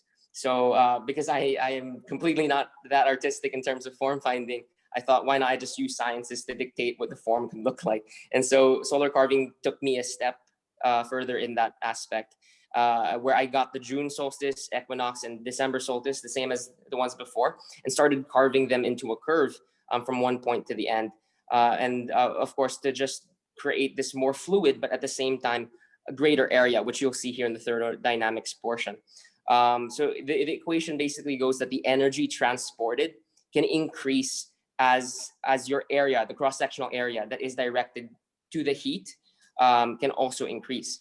So basically what this dictates is that if you have a larger cross-sectional area that's pointed towards the heat source, in this case, a curve, you can see how that can accumulate more heat, how that can, by just the form, can accumulate more heat. And so that was kind of like the governing factor of why I wanted to also create a more of a fluid interior, interior going into the structure.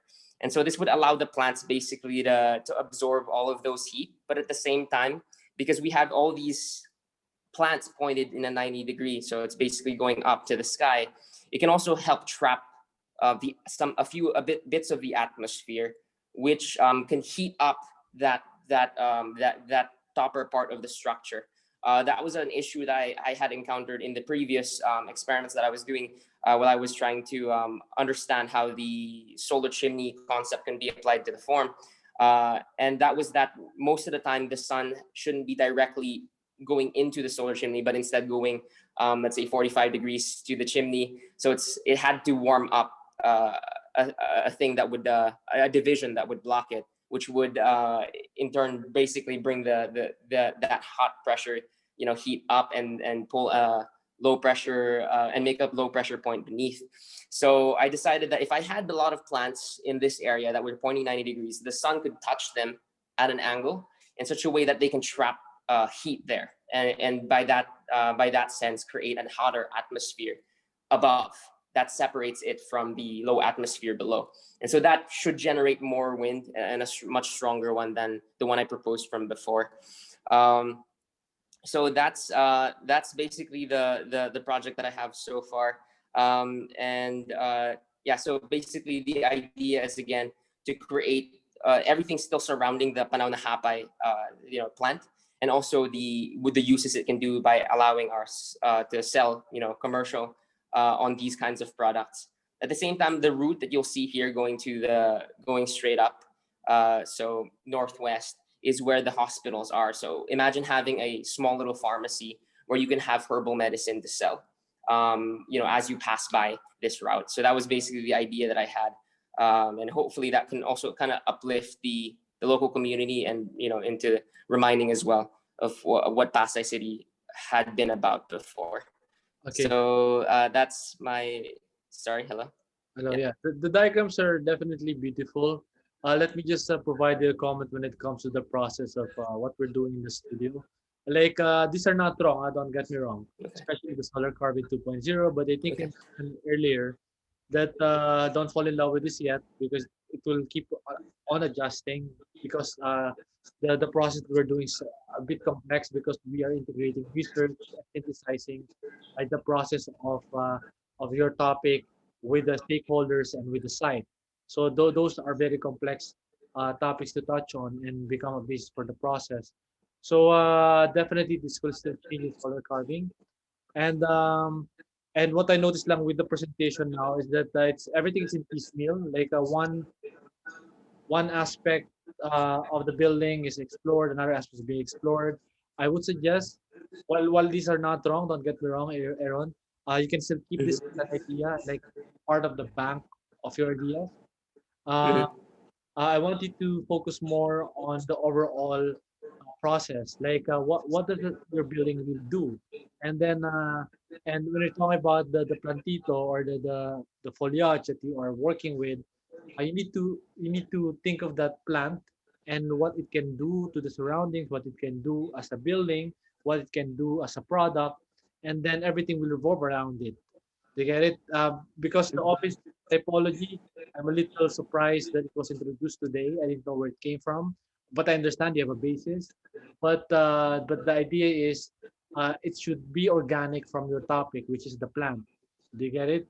So Yes, sir. the relationship between the two, I'm not so sure, but I think I get the the reason for it, because maybe because of my explanation last time about creating new experiences, that probably by combining different programs such as an office and then all of these activities. So I thought of the wall climbing with an office, which is sort of does the objective, that meets the objective, but it's not. It's a little off tangent, because it's not really part of the process. And then if you're going to judge the process, the plant sort of taken out of the equation. No, I see. I see. So you know what I mean? Like you just thought of the plant as a building material, like as a decorative element. And remember what I said at first, like don't think of it as just an object to put on the building. Think of it as the entirety of uh, the being of the building. Okay, Okay, sir. right? I'm not saying it's wrong. It's just that we are tweaking uh, your processing. Your processing is still on the sort of pragmatic side, very practical. But we're doing the creative part. We're trying to create a building out of an idea of a plant, from the plant, Okay. right? Yes, sir. So, sir, would you suggest that maybe I research a little bit more on the plant and basically what it should be able to do, Yes. and that should determine the form, right, sir? uh, the form will be dictated not because you want to copy the plant, but because of what you want to do with the plant. Mm-hmm. You get it? So Okay, I see. you get it? We're not copying the plant. We're not copying. We're not doing a banana-looking building for Mark. It's not like that. We're not doing a silly looking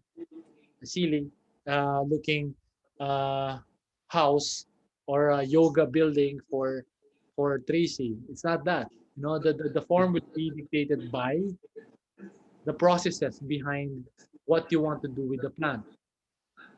Mm-hmm. Okay. All right. But the solar carving, the reason why we went through it is because I want you guys to be intuitive when it comes to uh, creating a form based on the natural elements. And you can still use this idea. And I want you guys to be intuitive with this. And this can still be useful when you're doing your own projects. Okay? Okay. Okay? Yep. Good. Do Thank you you, have any sir. questions, Aaron? Uh, so far, I think I agree. I still have to work on the creativity portion. Oh, sorry. No, no. That I think you are creative. Don't get me I'll wrong. keep trying. Yeah. My role is to sort of guide you, like which direction to go to. You're very Well, competent at what you do. It's just that probably I misguided you on the wrong direction. So I'm correcting it now. oh, okay. No worries, sir. Okay, so thank you, Aaron. Thank you, sir. Sir, is it okay if I keep updating you so I can No problem. gauge? Thank you, sir.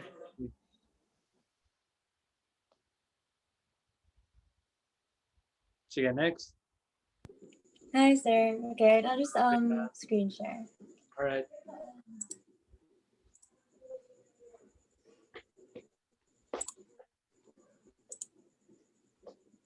Can you guys see it? Yeah. I'm so sure. Nice.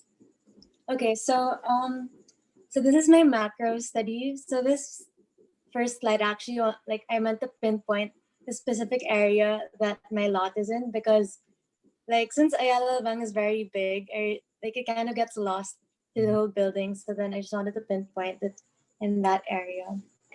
So You I'll take out. just be studying. You take out the text. Sorry. You take out the text. No, this is a side. Yeah. I like Okay. I like the drawings in general. So I try to imagine it as a poster. You take out the text and you can frame it. Yeah. That's it. Go ahead. Yeah. But this is how I want you guys to create that language, a visual language for your work. It's scientific, it's informative, but it is a beautiful visual language. So good job on that.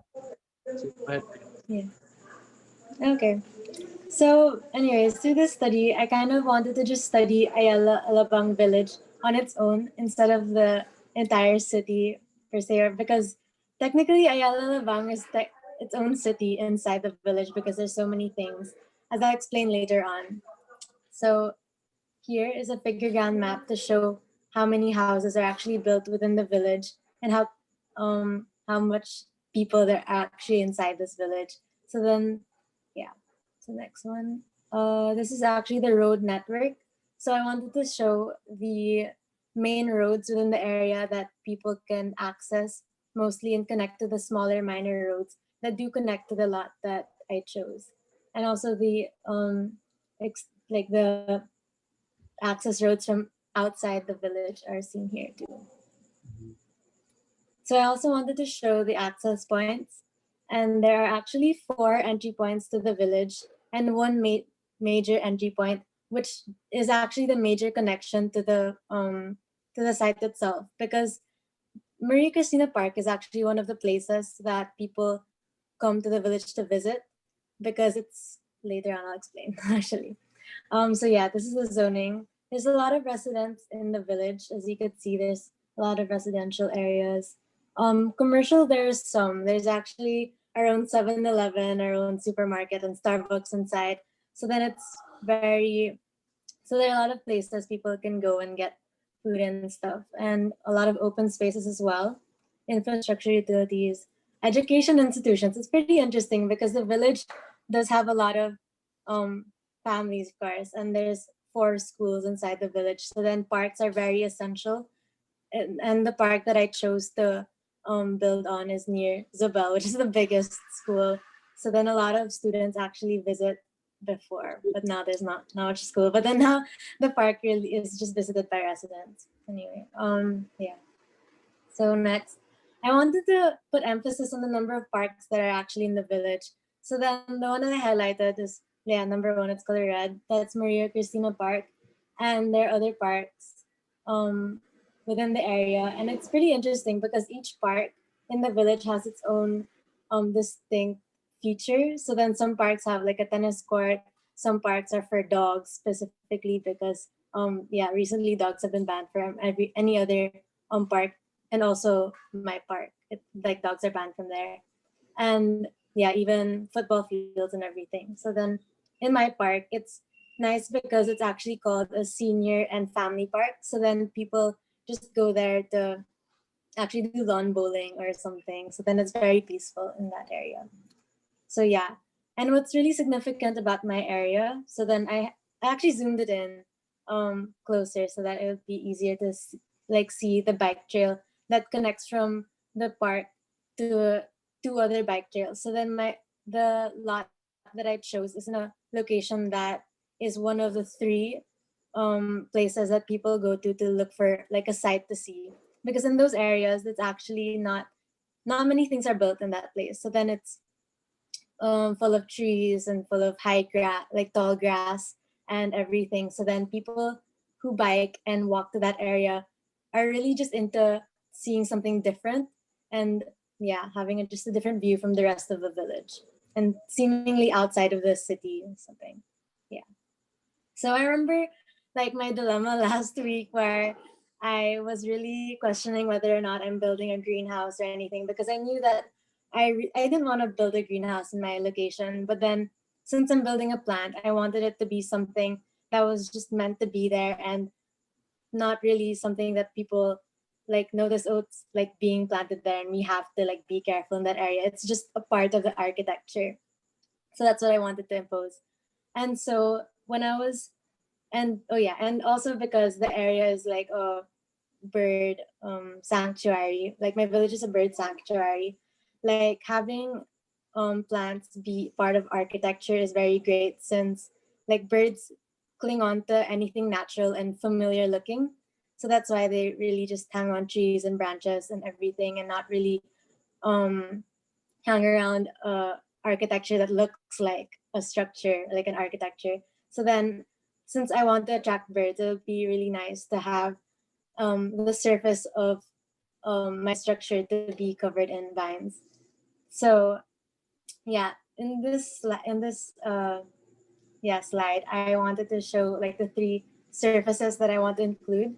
So then there's a flat surface that would not allow vines to cling on because since trellises cling on to like wires or thin poles, it wouldn't, hang on to that. Unlike ivy, where ivy makes its own like so then yeah, and then there's also the net panels, and then the panels that are actually concave.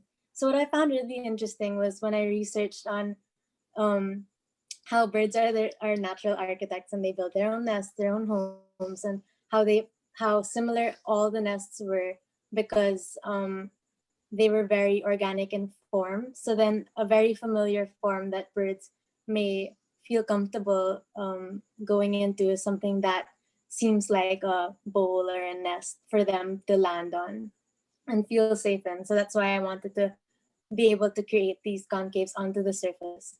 So yeah.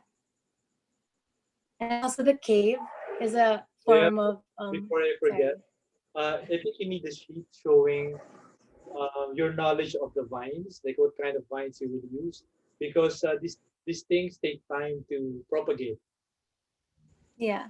Yeah, so that's very Actually, like I want to use that in my projects, but but for pictorial yeah. purposes, I have to wait for 2 years, 1 year, to. Actually, ampalaya is really fast. Within a month, they grow a lot. Good. That's good. Yeah. So then Then- it's easier. Yeah. yeah. Unlike a lot of vine plants that their vines end up like bark, those take years to grow. But then this one is very soft vines, so then they grow pretty fast and yeah, Good. spread really well. So yeah, also this cave and how I wanted to implement like a cave in my structure because yeah, it's like a concave. And I remember saying last meeting where some of my like the birds in the area like to dive, like their flight pattern is to dive through things and under trees. So then I thought that was very relevant in implementing in my architecture. So yeah, this one. So I forgot to mention in this part, the concaves not only serve as a nest but can also be for water collection.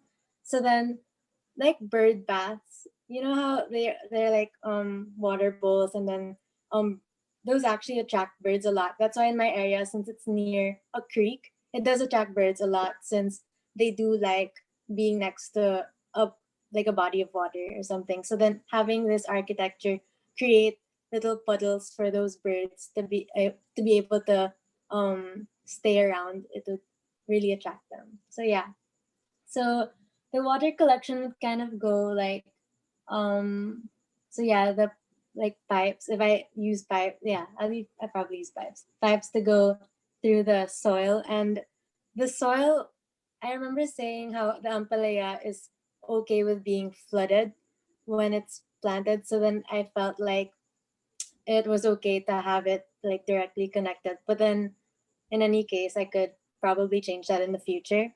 And also with the basil, since it does like a lot of moisture and the roots aren't as deep as the ampalaya, it would be pretty safe to have it in like the more or less the same plant box. So yeah. So this is the next one. So I remember redoing my sun carving and wanting to create like a tunnel and more entry points for the sun. So then I kind of used these four that I felt were um, very interesting and nice, and created levels onto it so that it kind of shows uh, entry points for the people where they can walk and also where they can possibly climb onto or something. So yeah, this is how I implemented the nest like concave on the surface of the roof where birds would most likely land on, which is yeah, the roof part. And so no. Oh no. Wait, hold on. And so yeah, because I was very distinct on saying that the birds would most likely land on the top, I wanted to create this diagram of the users where the birds are specific on the top area, and then the people are on the second and ground level, and then there's a part for utilities. And I kind of wanted to separate birds and people because birds do not really like being next to people so often. So then having them interact in a way would counteract and wanting to attract birds. So then those nests would just be separated, but then in like eye level or viewable for the people. So then it's actually nice because the people, the area designated for the people is kind of like 360. Well, not really 360, but just a little less. And create vantage points for the rest of the area around.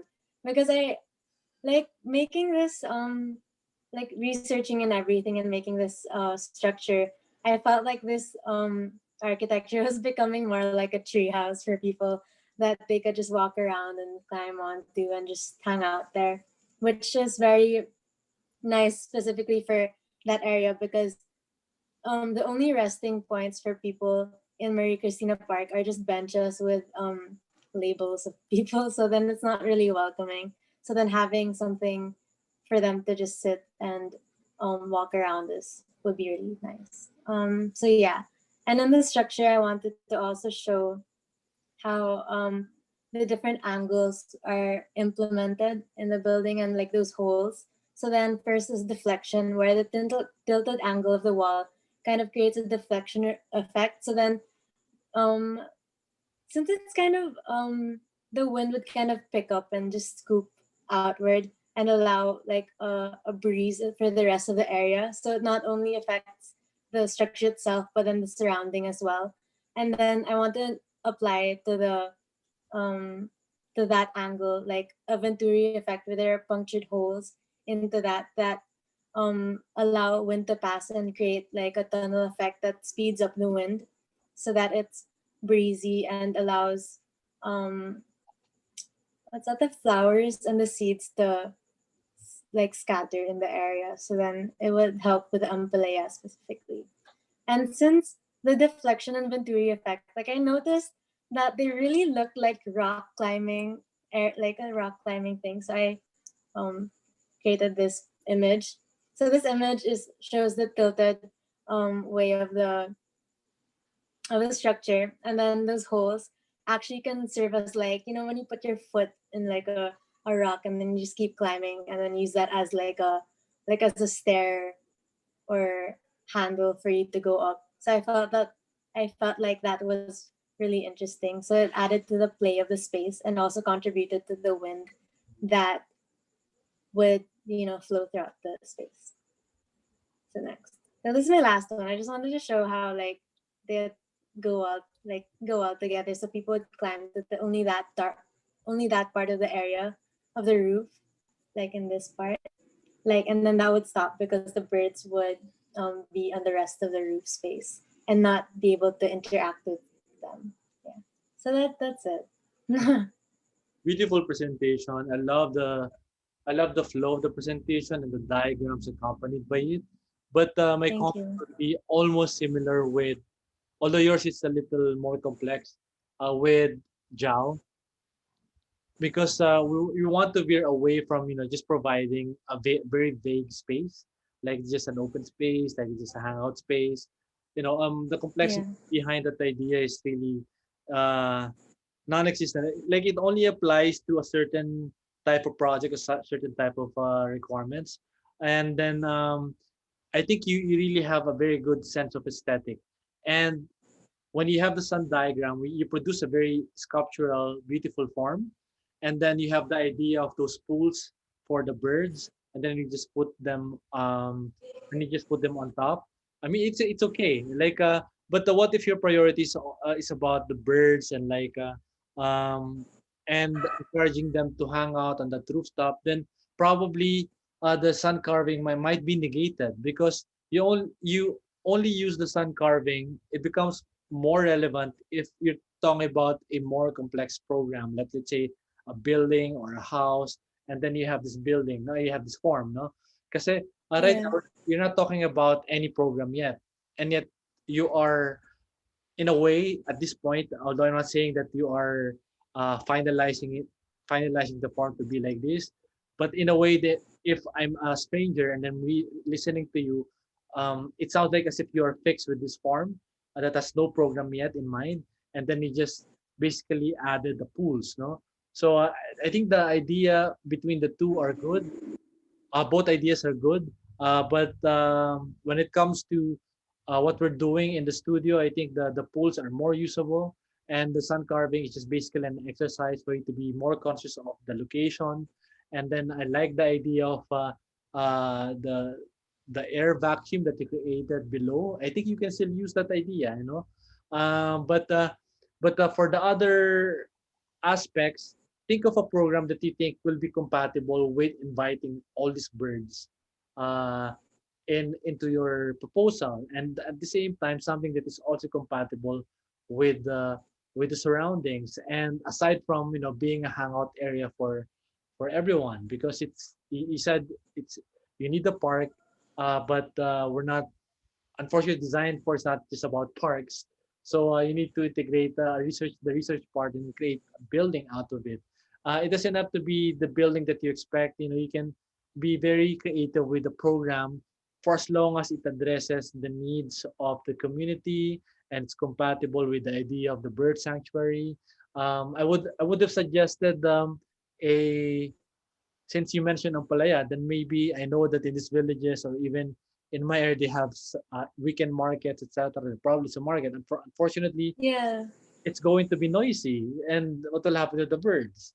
Do you know what I mean? If you have a market, because in a week, I remember like I was passing by the weekend market the other day, and I was, you know, fresh, newly showered, and then I passed by the road, and then because they were barbecuing something, I started smelling like a barbecue.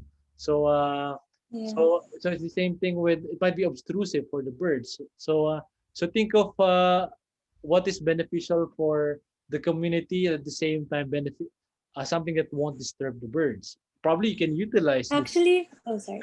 bird. No, Maybe actually, it was really interesting because in this trail that I'm showing right now in the projection, because my area is in the park number one, bike trail number one. Actually, in bike trail number two, there's a Saturday market that goes on every week.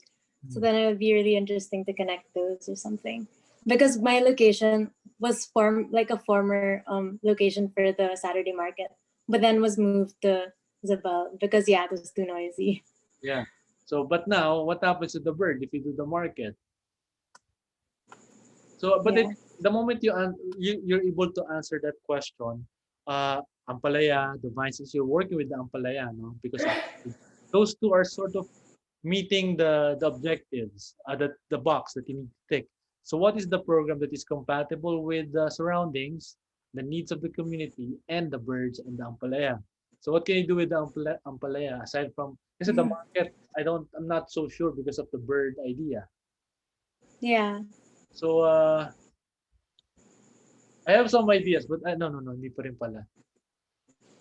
People actually grill in that area, so I could probably do something with that. What? Sorry, what? People actually grill in that park, so I could probably do something with that. Grow? Yeah. What? Sorry, what's the word? Grill, A like grill. grill barbecue. No, no, Yeah. no. My example was that you should avoid because it can disturb the bird also. Because when I was walking, Okay. Yeah. it started smelling like barbecue. So what more Oh, if the bird is on top of the grilling area, so it yeah. might repel them, you know. So Yeah. so think of I don't know, like what's a quiet program that you can introduce to test palaya? Or Like a assuming that library. maybe I don't know. yeah, I think what I don't know what the Oh relevance yeah, actually. of the ampalaya with the library though. It can Yeah. be a church. I don't know what the ampalaya, relevance of the ampalaya. Maybe the vines. What you can do with I think we can forgive the idea of not using ampalaya. Maybe you can use other vines. You know, because if you use something Yeah. that is fruit bearing, you need to answer the question, what will you do with the ampalaya? You get it? But if you just use a vine that has a certain purpose that you're able to use, then probably it's okay. You know, let's just not talk about the time, but still indicate in your sheets your knowledge of a certain vine. You know, it will only be effective after 2 years. You get it? You can clarify that. You know, but Yeah. at the moment you introduce ampalaya, the specificity of the fruit, then you need to answer what will you do with it? Do you get it? Can I actually just say a vine plant and say a list of vine plants that would accommodate to that specific structure? Because there are a bunch of plants that are like ampalaya, but then it's just like a different vegetable, or even just a flower, the edible flowers, Yeah, pwede. or so. But like I said, you know, try to synthesize it in a way that like all the stakeholders are benefiting from it. The users and the program they're thinking of, the birds, etc. I remember your Ampalaya idea is for the benefit of the birds, diba? Because they eat it. Yeah. Yeah, the seeds lang. The seeds, but okay. But not the actual vegetable. The vegetable people can just take with them because it's Okay. really fast growing and But everything. how will uh, how how will the bird get the seeds from the Ampalaya food? It opens up. On its I own? showed it like for On, like second meeting, I think. on But its yeah, talaga? Sorry, yeah, it probably I missed opens that up. part. So they can really eat it like, you know, just leave it there. And Yeah, okay. Oh, that's good. I think of the lang of the program. The program is really very crucial at this point because you need to create a study on the hierarchy of the spaces, etc. So I think you just need to answer that question. But I really, really like the idea of the pool, and I imagine some birds diving into it, and I don't know, spa or and Tracy's doing the yoga place. If you probably you're if you are, kasi at least if it's going to be a wellness area, I think along the Ampalaya line there's a wellness drink. I don't know.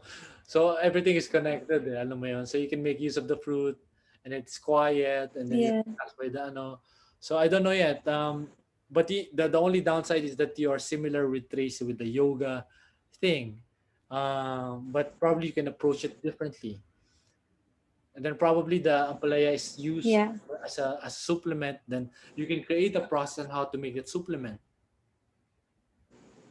So that way, Yeah. it doesn't really disturb the bird ecosystem.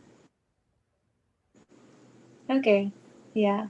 I'll It's think just, about that. yeah, think about that. It's just a suggestion, but yeah, but I'm just giving you a picture or an example of how you can imagine the development of this project.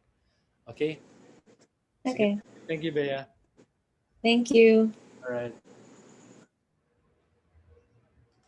Okay, who's next? Tracy.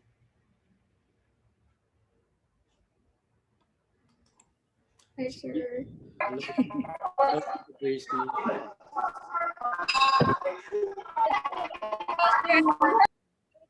Process my my sketches into Sige. proper Oh, wow, talaga. editing, pero no, I was supposed to clean up the background pero nawala ako ng time. uh yeah, other responsibilities. Pero sir, I made some quick um I also cleaned up some of my, what do you call this, some of my diagrams into although I explored a lot of forms, I there was just this one idea I was able to get into detail and create proper diagrams for it. Like I know in this process na it won't be, I don't think it's gonna be the final one, but yeah, it's something to start with. Okay, I'll just share whatever I have right now. Just for the Uh information of everyone, if the question lingering ahead, when will be the final one? When everything meshes together already? Sir, can you see my screen? Yeah, I can see it already. So well, this, I'll just show muna my sketches first. So there were a couple of questions that I've been thinking about and I've discussed with Sir. Where is it? So the first question, I was going back a little bit pragmatic in the sense because it doesn't make sense for me to explore Sili Labuyo as a commodity to sell, since the location of my place Yeah. is upper middle class enclosed village. So I was thinking, okay, what are the parameters that I could set um based on the core idea that I want to bring out with the site, what's natural to the site, since in the last few weeks that I've shown the location, it had these beautiful canopies of trees, and every day when I wake up in the morning, sorry Facebook, every day when I wake up in the morning, I see beautiful birds and I hear them almost every time I wake up in the morning, and sometime a little bit late in the afternoon when it's around 12, when it's very harsh. For some reason, birds aren't that, doesn't make as much sound. It's just a personal observation that I wasn't able to quantify, but yeah, that's something. So the Okay. core idea that I want to focus on was how can I bring retain birds, the bird population, retain the current bird population and somehow over time increase it, because if you're gonna look at my location, I'll just start with my location, I'll just jump in and out. So I am sorry, maybe I'll open sa folders ko na lang, medyo mabagal.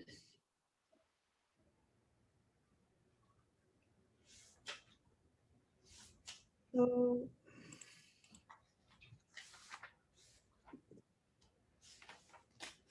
So if you're gonna look at my site in a satellite views, because that's true to scale, with less warping, is that, well, as you can see, this is my village. It's very isolated in terms, like, you could see a defined border, but within the vicinity, besides the road access, you could tell over time. Just imagine around, I've been here since 2005, and now it's 2020. These roads did not exist. It was dirt road, and now it's, you could tell that it's slowly expanding. With MCX, the direct route, it takes around 45 minutes to go to Manila instead. It used to take me about an hour and a half or an hour, given the traffic, kind of normal traffic, but then sometimes it could reach 2 hours or more. And now, cutting down the time, the distance, more establishments has come into the area, especially this one. If you're gonna see here, the Evia Mall, it attracts a lot of upper class uh, people who lives here. These two other residential areas, these two in the northern and southern side, these are of a higher caliber in a way. So it's, and it's both owned by Villar, even Evia Mall. As you can tell, I could tell that in time this area will develop further, and the integrity of the place, the sense of, having nature, being away from Manila. That's the whole point for my family, to be a little bit away from Manila, but kind of in the proximity, is it's gonna diminish. Okay. So here are the rivers that came from the Zapote River. If you expand further, it actually goes to the Laguna Lake. And then the borderline. I live in the borderline of Calabarzon, and there, the figure ground map and the contour. So you could tell it's a little bit. It's not really mountainous, but it's hilly. It's quite hilly. The location, my house. So the advantages about that is hindi nag-flood, and it gets tough when you jog around. So it's good. And then so, sorry, sir, where is that? So, so while I was exploring on the form on what can I bring in the architecture, so the main points that I want to bring out with the birds is that, how can I, to increase bird population, of course, I have to introduce biodiversity, retain as much of the land, of what is green in the space, despite developing the area. So I was exploring on forms on how can I integrate into the landscape where it seems, instead of having just planar elements of a traditional house or a residential, I'd be able to explore different vectors of natural landscapes, like bring back some part of the forest that it was before, and creating some harmony instead of the create creating some harmony between nature and, well, the existence of humans. Because in terms of studies, like further along, I read that but bird diversity or population is dependent on what is the land use and the socio-economic pattern, as well as noise levels. So if in my past what do you call this? In my past micro analysis, there's on the southern side, where can I show this? Here, I could show this in the macro actually. So the location of my map of my lot is somewhere here, and with the amount of the amount of vehicles that goes along these different major roads, it creates quite a lot of noise. It's not very strong, but it's still, I could hear it once it hits around the afternoon. So it is one of the factors that brings down the bird population. And I wanted to find a way, since I'm introducing a structure, how can I be able to, well, disperse it in a way that in that side, in the western side, I won't be able to open that space. It's more of the form becomes a block to uh, lessen the noise that interferes into the site.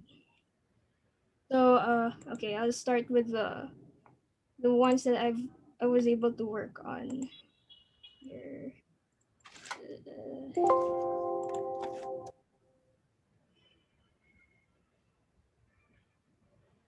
Oh, this is my diagrams, and I was, like I said, I was exploring how can I make use more of the land, so I could be able to plant more sili labuyo. Because if I put all the entire farm there, or like the entire land area to touch the ground, it's gonna be mostly concrete or whatever material I'll be using. And the idea is being able to create this surface of land, bringing back the land again into nature, and lessen, I guess, the footprint of people being able to the living spaces. Um, so this is more exploration of the form. I just put this in the southwest side, because in the other side I wasn't able to show the other um the back side of it. And as you can see, oh shoot, why is it not going back? Ah, sorry, sir. As you can see, it creates a courtyard here in the front, and it has more, it it has more green space below. And then I'll explain how the arches came by with in relation to the site. So right here, I can imagine that the Sili Labuyo will be, well, uh, along the one of the grass areas behind, in the backhand side. And I could imagine birds, if there's if there's fruit already in the Sili Labuyo, they will come in this area. So I've been studying some, going back to some historical architecture, which is, if you look closely, it kind of resembles Mukarnas. So it's able to echo, dissipate sound within that hallway. So it creates this quite of a cathedral-like um, experience. Whenever you pass through this hallway, it becomes very zen, and having this amplified, located in this direction, in this what side? It's the southern side. Sorry, wait it it creates an experience that I want to bring into, that is quite unusual in living in a village, when most of the houses are quite they're quite similar. So wait, it's lagging. If you notice, there's a small detail here where the water kind of, I assume, like, if it rains, and water will go through there. It was kind of like a happy thought, or actually a mistake, that got me into designing these in this kind of curve like structure that's embedded on the wall. I wanted to make it seem very, it's not obvious that it's a bird bath, but in a way that it's integrated into the walls of the arches, and then like it's slowly sloping down to a kind of like sediment, so that it will, well, it won't water up the soil, or soften the soil in that area. So um sir, do you know that whenever you kind of mess up the sink, and then like the water slowly goes down, hindi ka agad-agad siya nagde-drain. So I was kind of thinking, if I'm able to design it in a way that seamless, kind of usually things that you want to fix in a plumbing problem, So instead of just leaving those pools of water when it gathers, whether if you're gardening in this area or if it's raining, it will be able to drain down very very slowly, to the point that mosquitoes won't be able to you know to be able to propagate there. Because for mosquitoes to live, it should be the water should be very Stagnant. uh, yeah, stagnant. And if this water is able to like disappear in a day very slowly, but then it's able to retain just enough for a bird bath, which is around 2 inches maximum in the deepest part, and zero point 0.5 inches for like the shallow parts, then um it's very well, it's not very obvious, but to a bird, if they see water, they will go to it. So yeah, small nuances like that.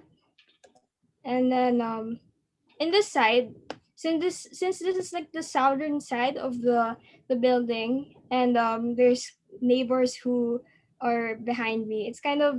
Uh it's kind of weird to see my neighbors um looking at me in the with that yeah, into the space. So instead of leaving it as a blank wall, I was thinking of it, what if there are these tiny holes of of of caverns where birds could just go in and make a nest, because that's what they usually do in terms of like the aircon, or even like the top of roofs. It could pose a lot of problems in terms of like maybe if the roof is made with some maybe if there's some wood, it would rot faster because you know, the birds insides are there once it hatches. So creating these designated areas um, on a So blank what wall in level is this? south. Yes, sir. What level is this? It's like the top higher level, because the birds also like Bea said, they like privacy. So it Yeah. doesn't really make sense na I will make windows so that I could watch the birds. But then yeah, that's not the goal. It's very what do you call this, selfish for humans just to watch. It's kind of weird to watch another human diba, doing stuff. So it's kind of giving privacy. And um Funny and strange. based on based on the research I had last week, then yung bird psychology of how their physiological mind works, they're attracted with these colors like red, orange, yellow. So I could imagine it's kind of like a mosaic artwork, although it's not splattered everywhere. It's it will be able to attract those birds, a higher chance for them to nestle in there.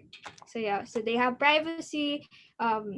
Looking at the psychological side of how do I think as a bird, and I see this form will be changed over time because I want to be more specific with the dimensions. This is more of a conceptual diagram. So definitely I want to add curves and be more making it more attractive for the birds to settle there. Then yeah, this one is quite interesting. The one that is really related to the chilies.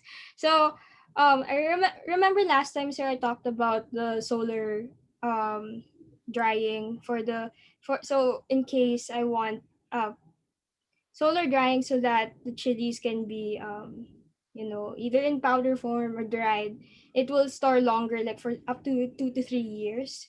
Ako, So mo ng chili kasi usually this. usually seen as a disadvantage is yung heat sa roof. So, in this case, since I want to have more heat and somehow seamlessly integrated into the architecture, is that being able to use that roof space, even though it's not habitable, that's not the whole point. It's able to use that extra square footage on top during the seasons when we get to harvest the chilies. So a small opening to allow the cool air to come in, and then enough space wherein the hot air will exit out to be able to create those dried chilies, and then create the the powdered form. I'm still not yet sure how to integrate the process of having a powdered form into the architecture, because I'm kind of having a hard time in terms of like you mentioned, sir.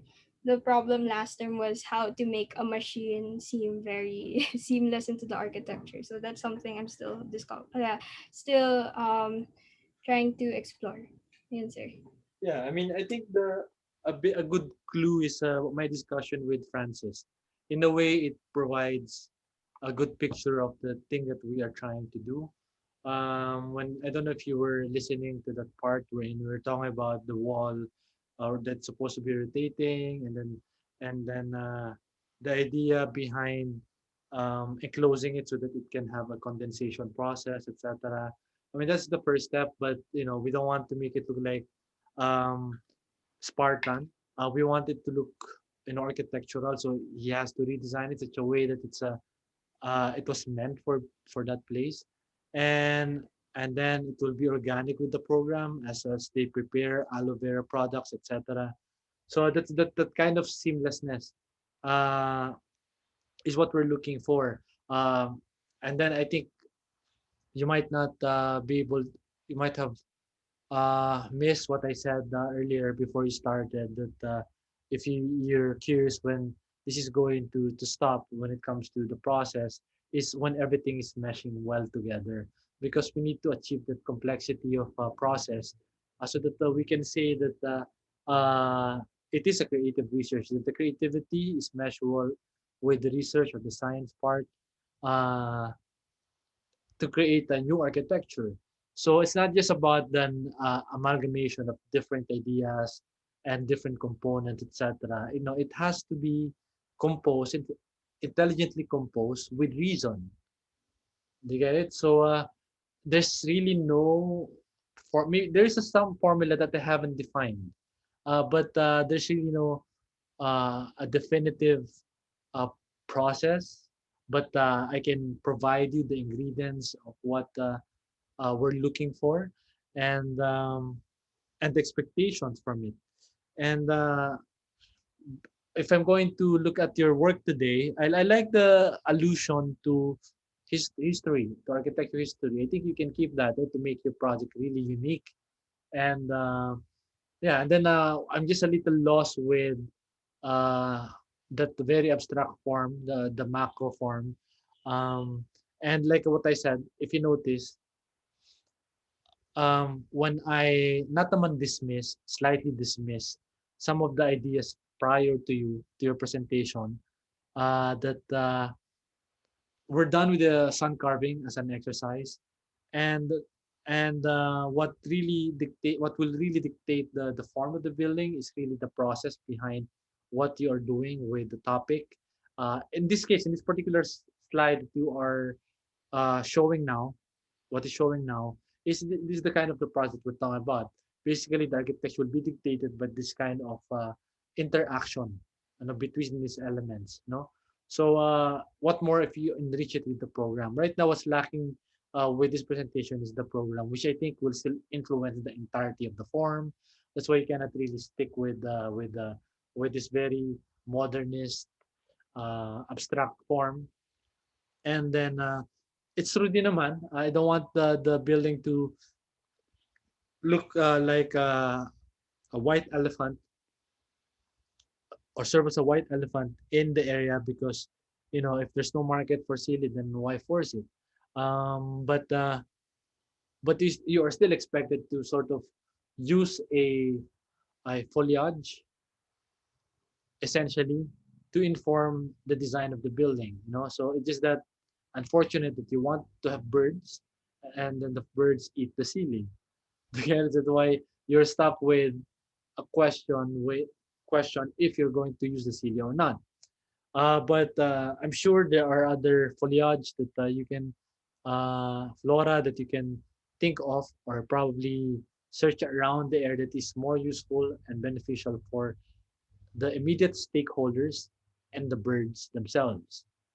Do you get it? So maybe the Sealy might be a little far-fetched, because it's off tangent with the site in mind.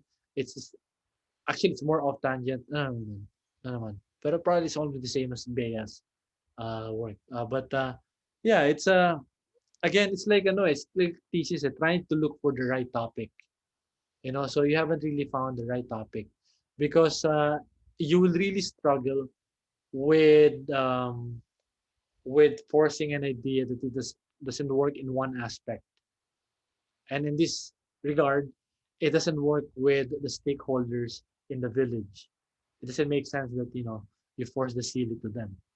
Um, so you need, yeah, go ahead. I- Um, the sili, um, actually the idea of the sili also came from because my dad and I sometimes we see in our garden suddenly there's a sili.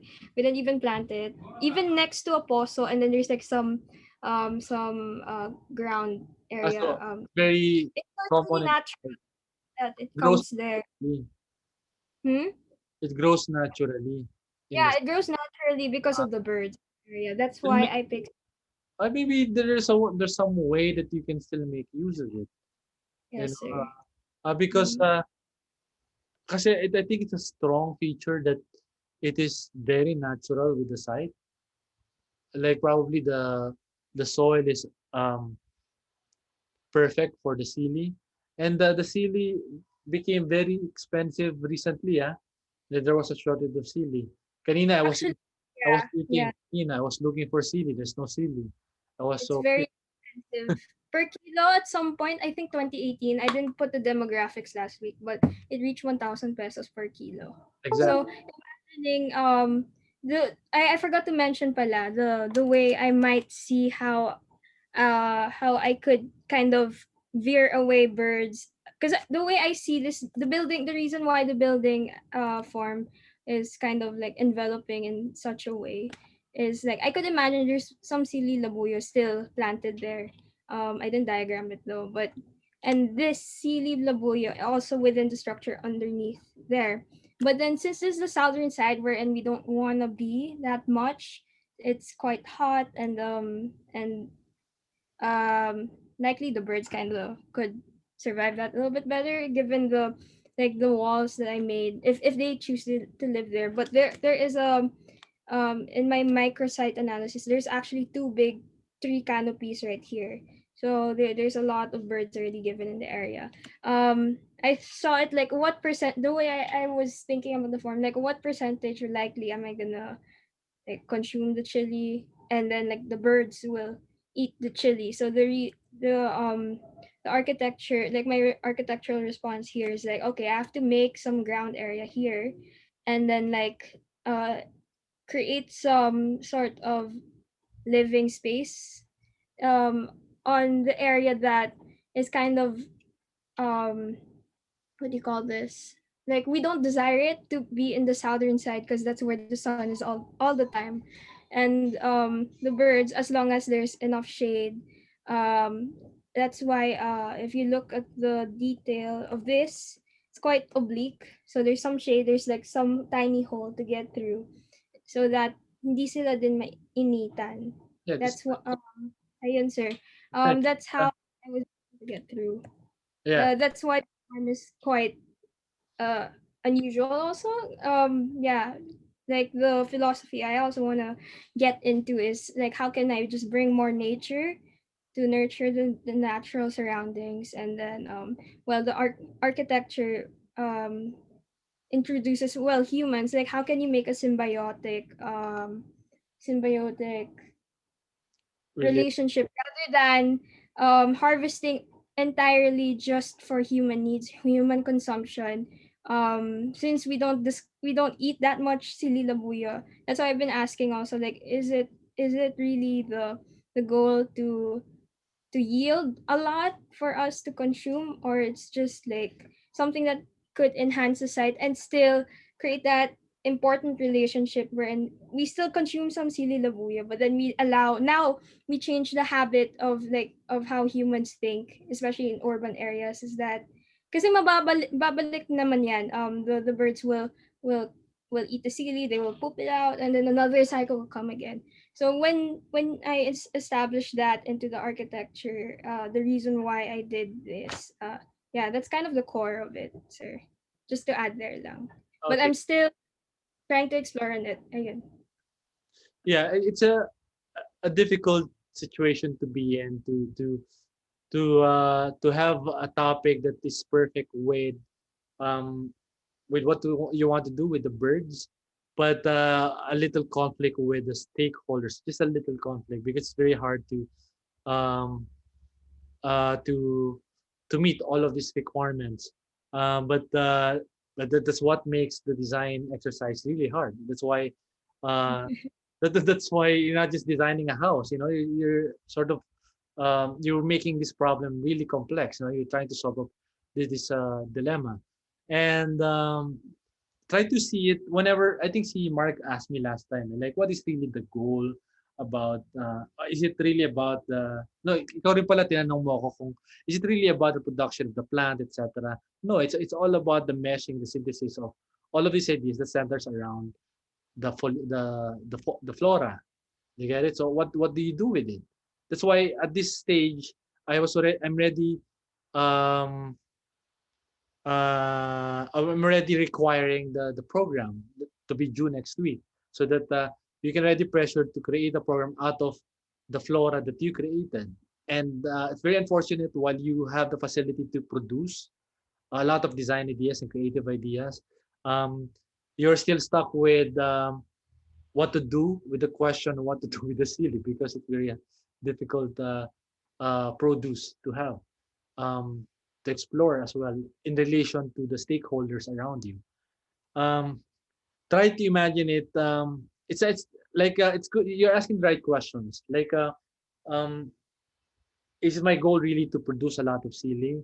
Is my, like, but sometimes kasi that question can also lead you astray, because you need to keep in mind that the objective is, like I said, it's about the synthesis.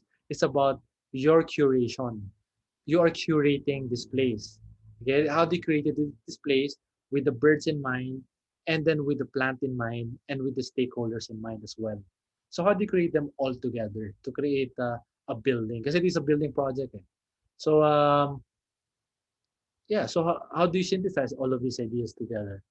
Just like what si Francis kanina proposed, no? I'm beginning to see some ideas and vision behind what he presented earlier. Like I see even the stakeholders. Imagine when I visit that building, I'll be surrounded by old people with tungkod, with may rayuma na nakaupo lahat, alam mo yan. But probably somebody's cooking, somebody's having a steam bath, alam mo yun.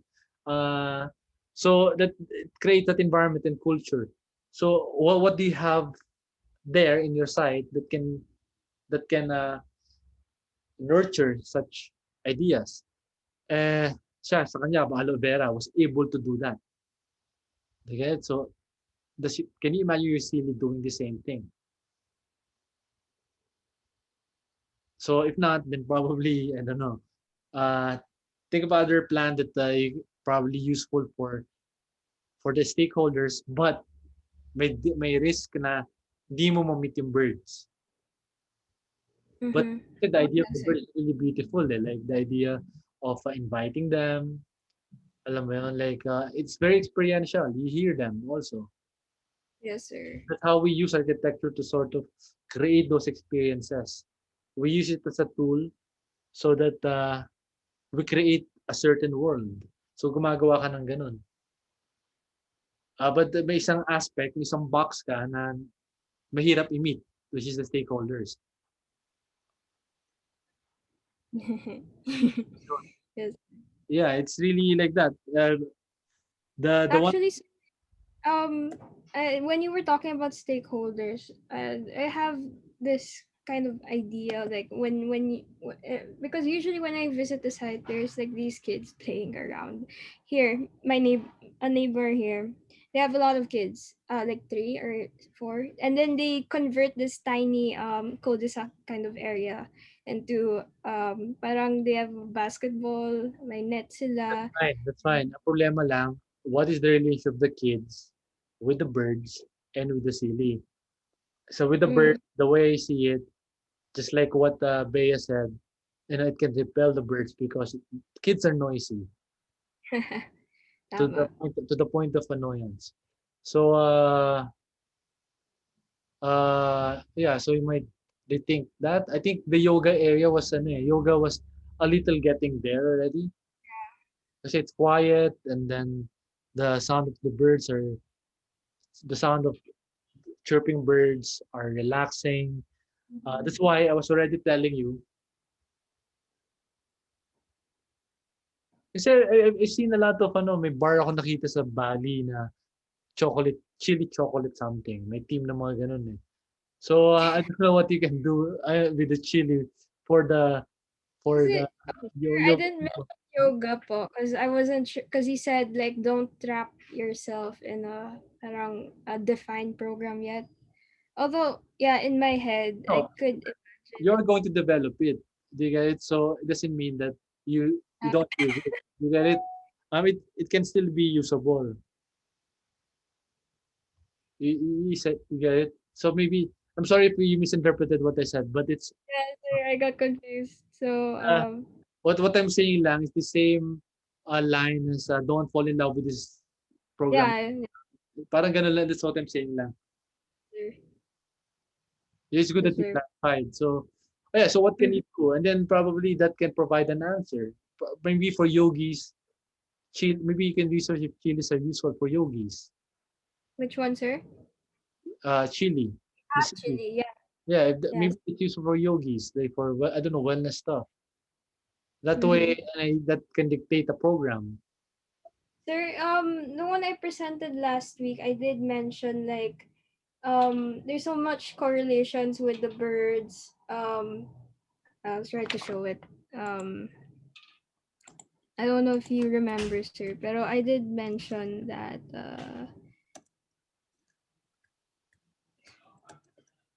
for ata. Oh no, where are you? Sorry, sir. Wait. Dito na lang. I kind of forgot where it is. But sir, I did with the in terms of the birds and the reason why I got yoga then is that there's a correlation between um those those three. Mhm. Where is my work? Here, sir. So I just jump back na lang, sir. I just in terms of research. So the birds based on research the birds like vegetation and bird abundance says is associating with lowering anxiety, stress, and depression. Also, going with yoga, it reduces anxiety. And then when you add chili, like consuming chili, it also stimulates endorphin. So it really counteracts the feeling of anxiety, giving you more being more present in the moment and increasing endorphin levels. That's why I kind of created a correlation between those three. So it touches a lot of senses. So your taste, the sight of the sight is the architecture, the sound of birds, Oh and yeah, I then remember this. I remember, yan na, medyo nagkakaroon ng konting direction. Then yes, create sir. a chili cafe that produce all the chili food that you can have that activates the chili ingredients. Okay, sir. Like that. Yun nga, you need to focus you need to focus it as chili, you know. Uh, like when you go to different villages, there are specialty stores like Santis in Forbes, and I think they also have that in and then Conti started yata in BF Parañaque. All of these are specific products, no? And then in your case, you have the Chili Cafe because for the wellness stuff, which is really good. People will go there. Do you get it? So in a way, Actually, sir, yung question ko na lang, the thing that's stopping me lang talaga is just the zoning. mhm. Like I could imagine if the place was talagang quite a little bit more commercial, more open. But I was thinking like if I'm gonna play around that idea, sir, It is what like assumption, it also won't work in huh? the commercial because number one, the birds won't hang out in the commercial area. The yogis, I don't think you will do yoga in a commercial area unless it's enclosed like in a CBD. So it's really the way I imagine it's like a farm in San Benito type of building. It's a building, but you need to make it look natural. I could imagine kasi now with the program, since you're kind of okay with me using naman yoga is one of the parameters of how I could sense the architecture is that parang it's kind of perfect in the situation in some ways in the situation of the COVID, because it's only exclusive to the people here, so it's safer, less chances na mahawa because not Yeah, much people go in. you can also say that, but at the same time, as a commercial venture, if I'm going to be the owner of that, I'll still open it, but by schedule. Kasi like Mm, like farm San Benito, you need to book naman eh. It's like a hotel eh, but you have to go through the village. You know what I mean? oh, It's good for the community, but at the same time, don't close your doors to the outsiders who want, it's still a business at the end of the day. Kaya nga lang, pagdating dyan, kailangan ma-preserve mo yung quietness, the tranquility, na you need to create a building that is like that with a chili cafe. And yung chili mo, hanap ka lang ingredient ng mga products ng chili na that will become like the process eh. Yung gagawa ka ng flowchart na yun eh. You get it? sige. Be consumed Yeah. by, Thank you, sir. like that. Okay, so in a way, you know what I mean? Like you need to synthesize all of these ideas that are organic, that will, in a way you're branding it. Eh. It's like a branded Mhm. building. You get it? So you have the birds, you have Yeah. that. No? So na-imagine ko na siya. But again, I have to remind everyone na you cannot make this a simple building because matitira tayo ng shed. It has to be a complex building. A more complex one than ano. Hindi siya pwedeng size ng house o size ng bank kasi yung design one naka-specify yun sa code. Alright, that's why I specified that it Mhm. has to be a certain height, may maximum lang kasi I don't want to use elevators. So, for story yata sinabi ko, kung 500 yan, so mga 2,000 square meters. So, ganun lang, alright? So, try to imagine that building, when you go, it sounds like a very urban morphology, but there are ways to make it look, nature-like. You get it? So I imagine it to be. Yes, sir. I mean, I don't wanna blurt out the solution, but yeah, but I put that there is a solution. Okay, I'm getting excited Okay. because that's why yung form finding mo, use it as an exercise, but I don't think that's gonna be Mhm. useful, Yes, sir. right? Okay, so Yes, definitely sir. we will produce Thank a you lot of po. feeling. Mhm. Okay, Yes. Thank you, sir. all right, Ayun. And huh? stop there. All We're right. Thank you, sir. Nag-stop share lang. si Mac na, no? Yes, sir. Hi. Ayun na, hello. Ayan. Hi, sir. Kita ba, sir? Yeah, can see.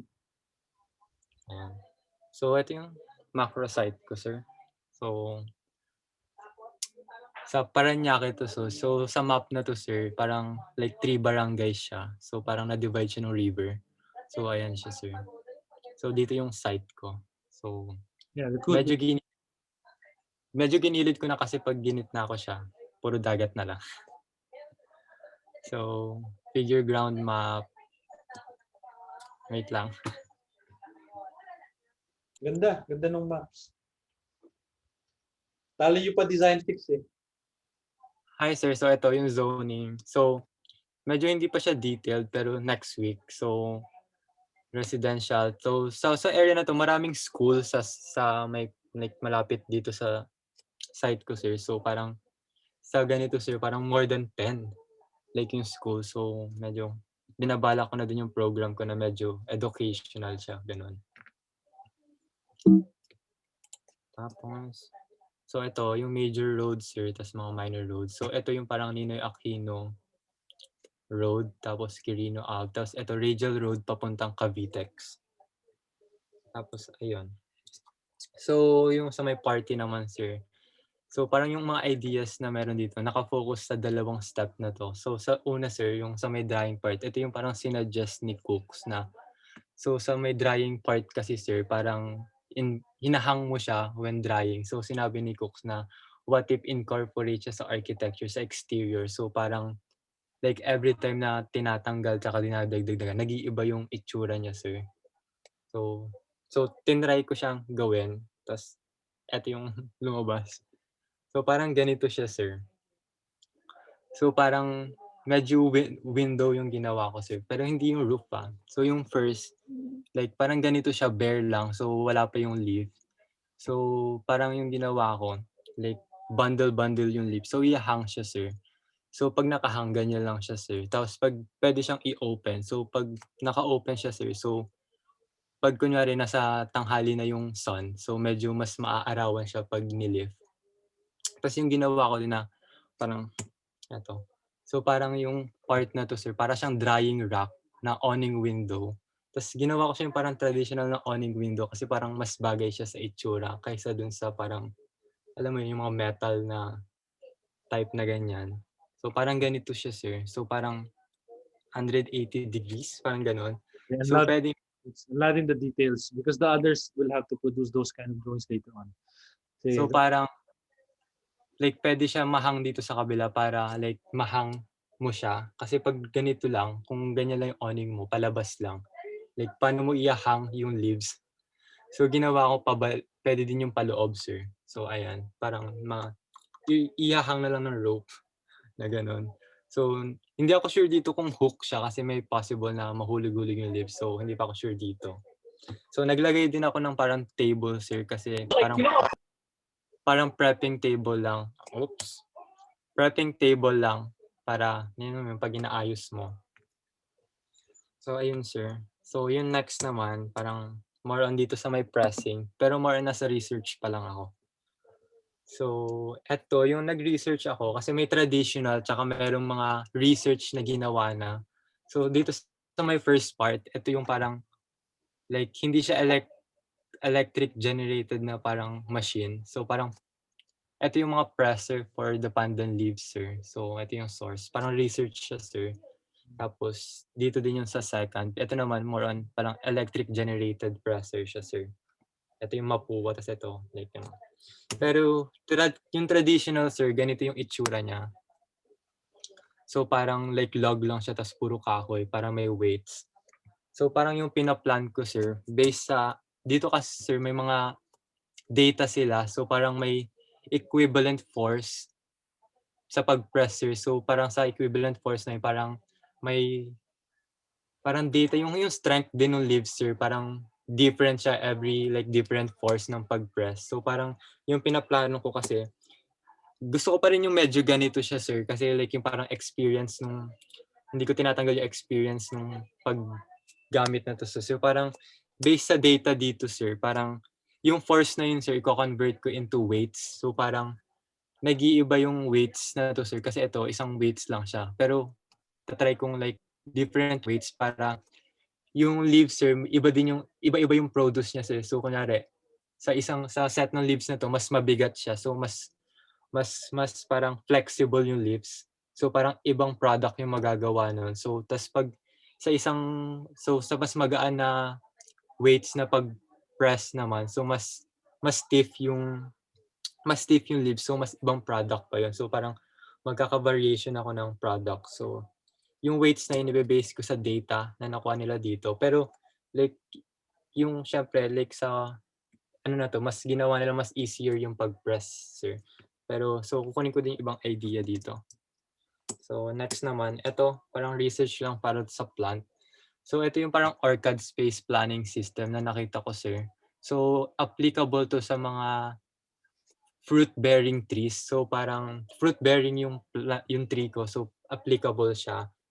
Depende na lang yung distance na lang yung mag-iiba, sir. So ayun. So yung square tsaka triangle system, ito yung typical na ginagamit. Tapos meron yung hexagon system tsaka queen count system. So yung advantage naman na to, sir, parang mina-maximize na yung land use mo sa pag-placement ng trees.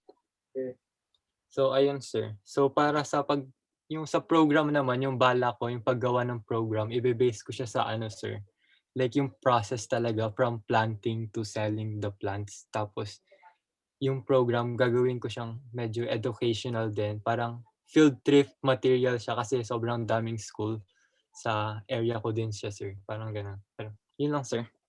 Okay. I have wait lang. Sige. Sorry. So can we go back? Okay naman to. Okay naman yung current slide. Can we go back to the previous one, like this one? That this is okay. No, the previous one pa. The next one. Yan, okay. Kasi this is a machine. And how do you integrate this with an architecture that you don't have a machine apparatus? Just like what you did with the window awning kanina. Do you get it? Kaya nga sir, like pinaplano ko na parang ganito pa rin yung parang vibe nung yung parang yung machine na yan sir, pero based sa data nila. So ayun, parang i-upgrade ko lang yun pero ganun pa rin siya. So hindi pa rin siya hindi siya machine type na. Pero kasi can we go back to that image yan? Machine pa rin kasi yan kahit na mukhang native eh. Yes sir. So how do you create like a normal part of the architecture that can do that? Sige sir. You need to think that like how you did with the awning type of drying. Yes sir. You Nasa get it? research pa lang naman yun sir. Sige Yeah, sir. which is good kasi the reason why we prioritize this because you guys can have a picture of what we're trying to do and then you can generate more. But now that somewhat you have an idea, I proceeded to creating a flow chart first or a program of what your building will do. But I want to reiterate to everyone that what map produce here is something that everyone in the academe or in the program is expecting that you are also using your building tech knowledge in producing the design because a lot of people are actually a lot of the students former students are not knowledgeable about creating details and honestly when you are practicing already the design part is just 50%. Actually no, the design part is probably 30%, and then the other 30% is the detailing because the builder cannot build your vision unless you know how to detail it, such as like this one. And then the 40% is the actual construction that you have to see that your drawings are being followed. So if you don't know how to draw it, then patay ka. Bale wala yung pinagpagura mo, bale wala rin yung binayad sa'yo. So anyway, going back to what Map produced, this is really good. And then when you talk about the program, I know it's educational. Maybe you can also talk about, what you can do with the weaving. Think about how to store the leaves, etc., in a way that it's part of the architecture. It's not just a stock room. You know what I mean? Hello. Yes sir. Ayun, and when you make baskets, etc., how is it part of the entire envelope? How does the architecture help you create baskets, etc.? You said it's educational, di ba? So, and one way to educate is to show people how it's done as well. Yes sir. Yes, sir. Ayun, so you think of that those aspects when you are developing the program already using the flow chart. Okay, but this is a good submission. Okay? Sige sir. All right, thank you, Ma. Sige. Is Idrius here?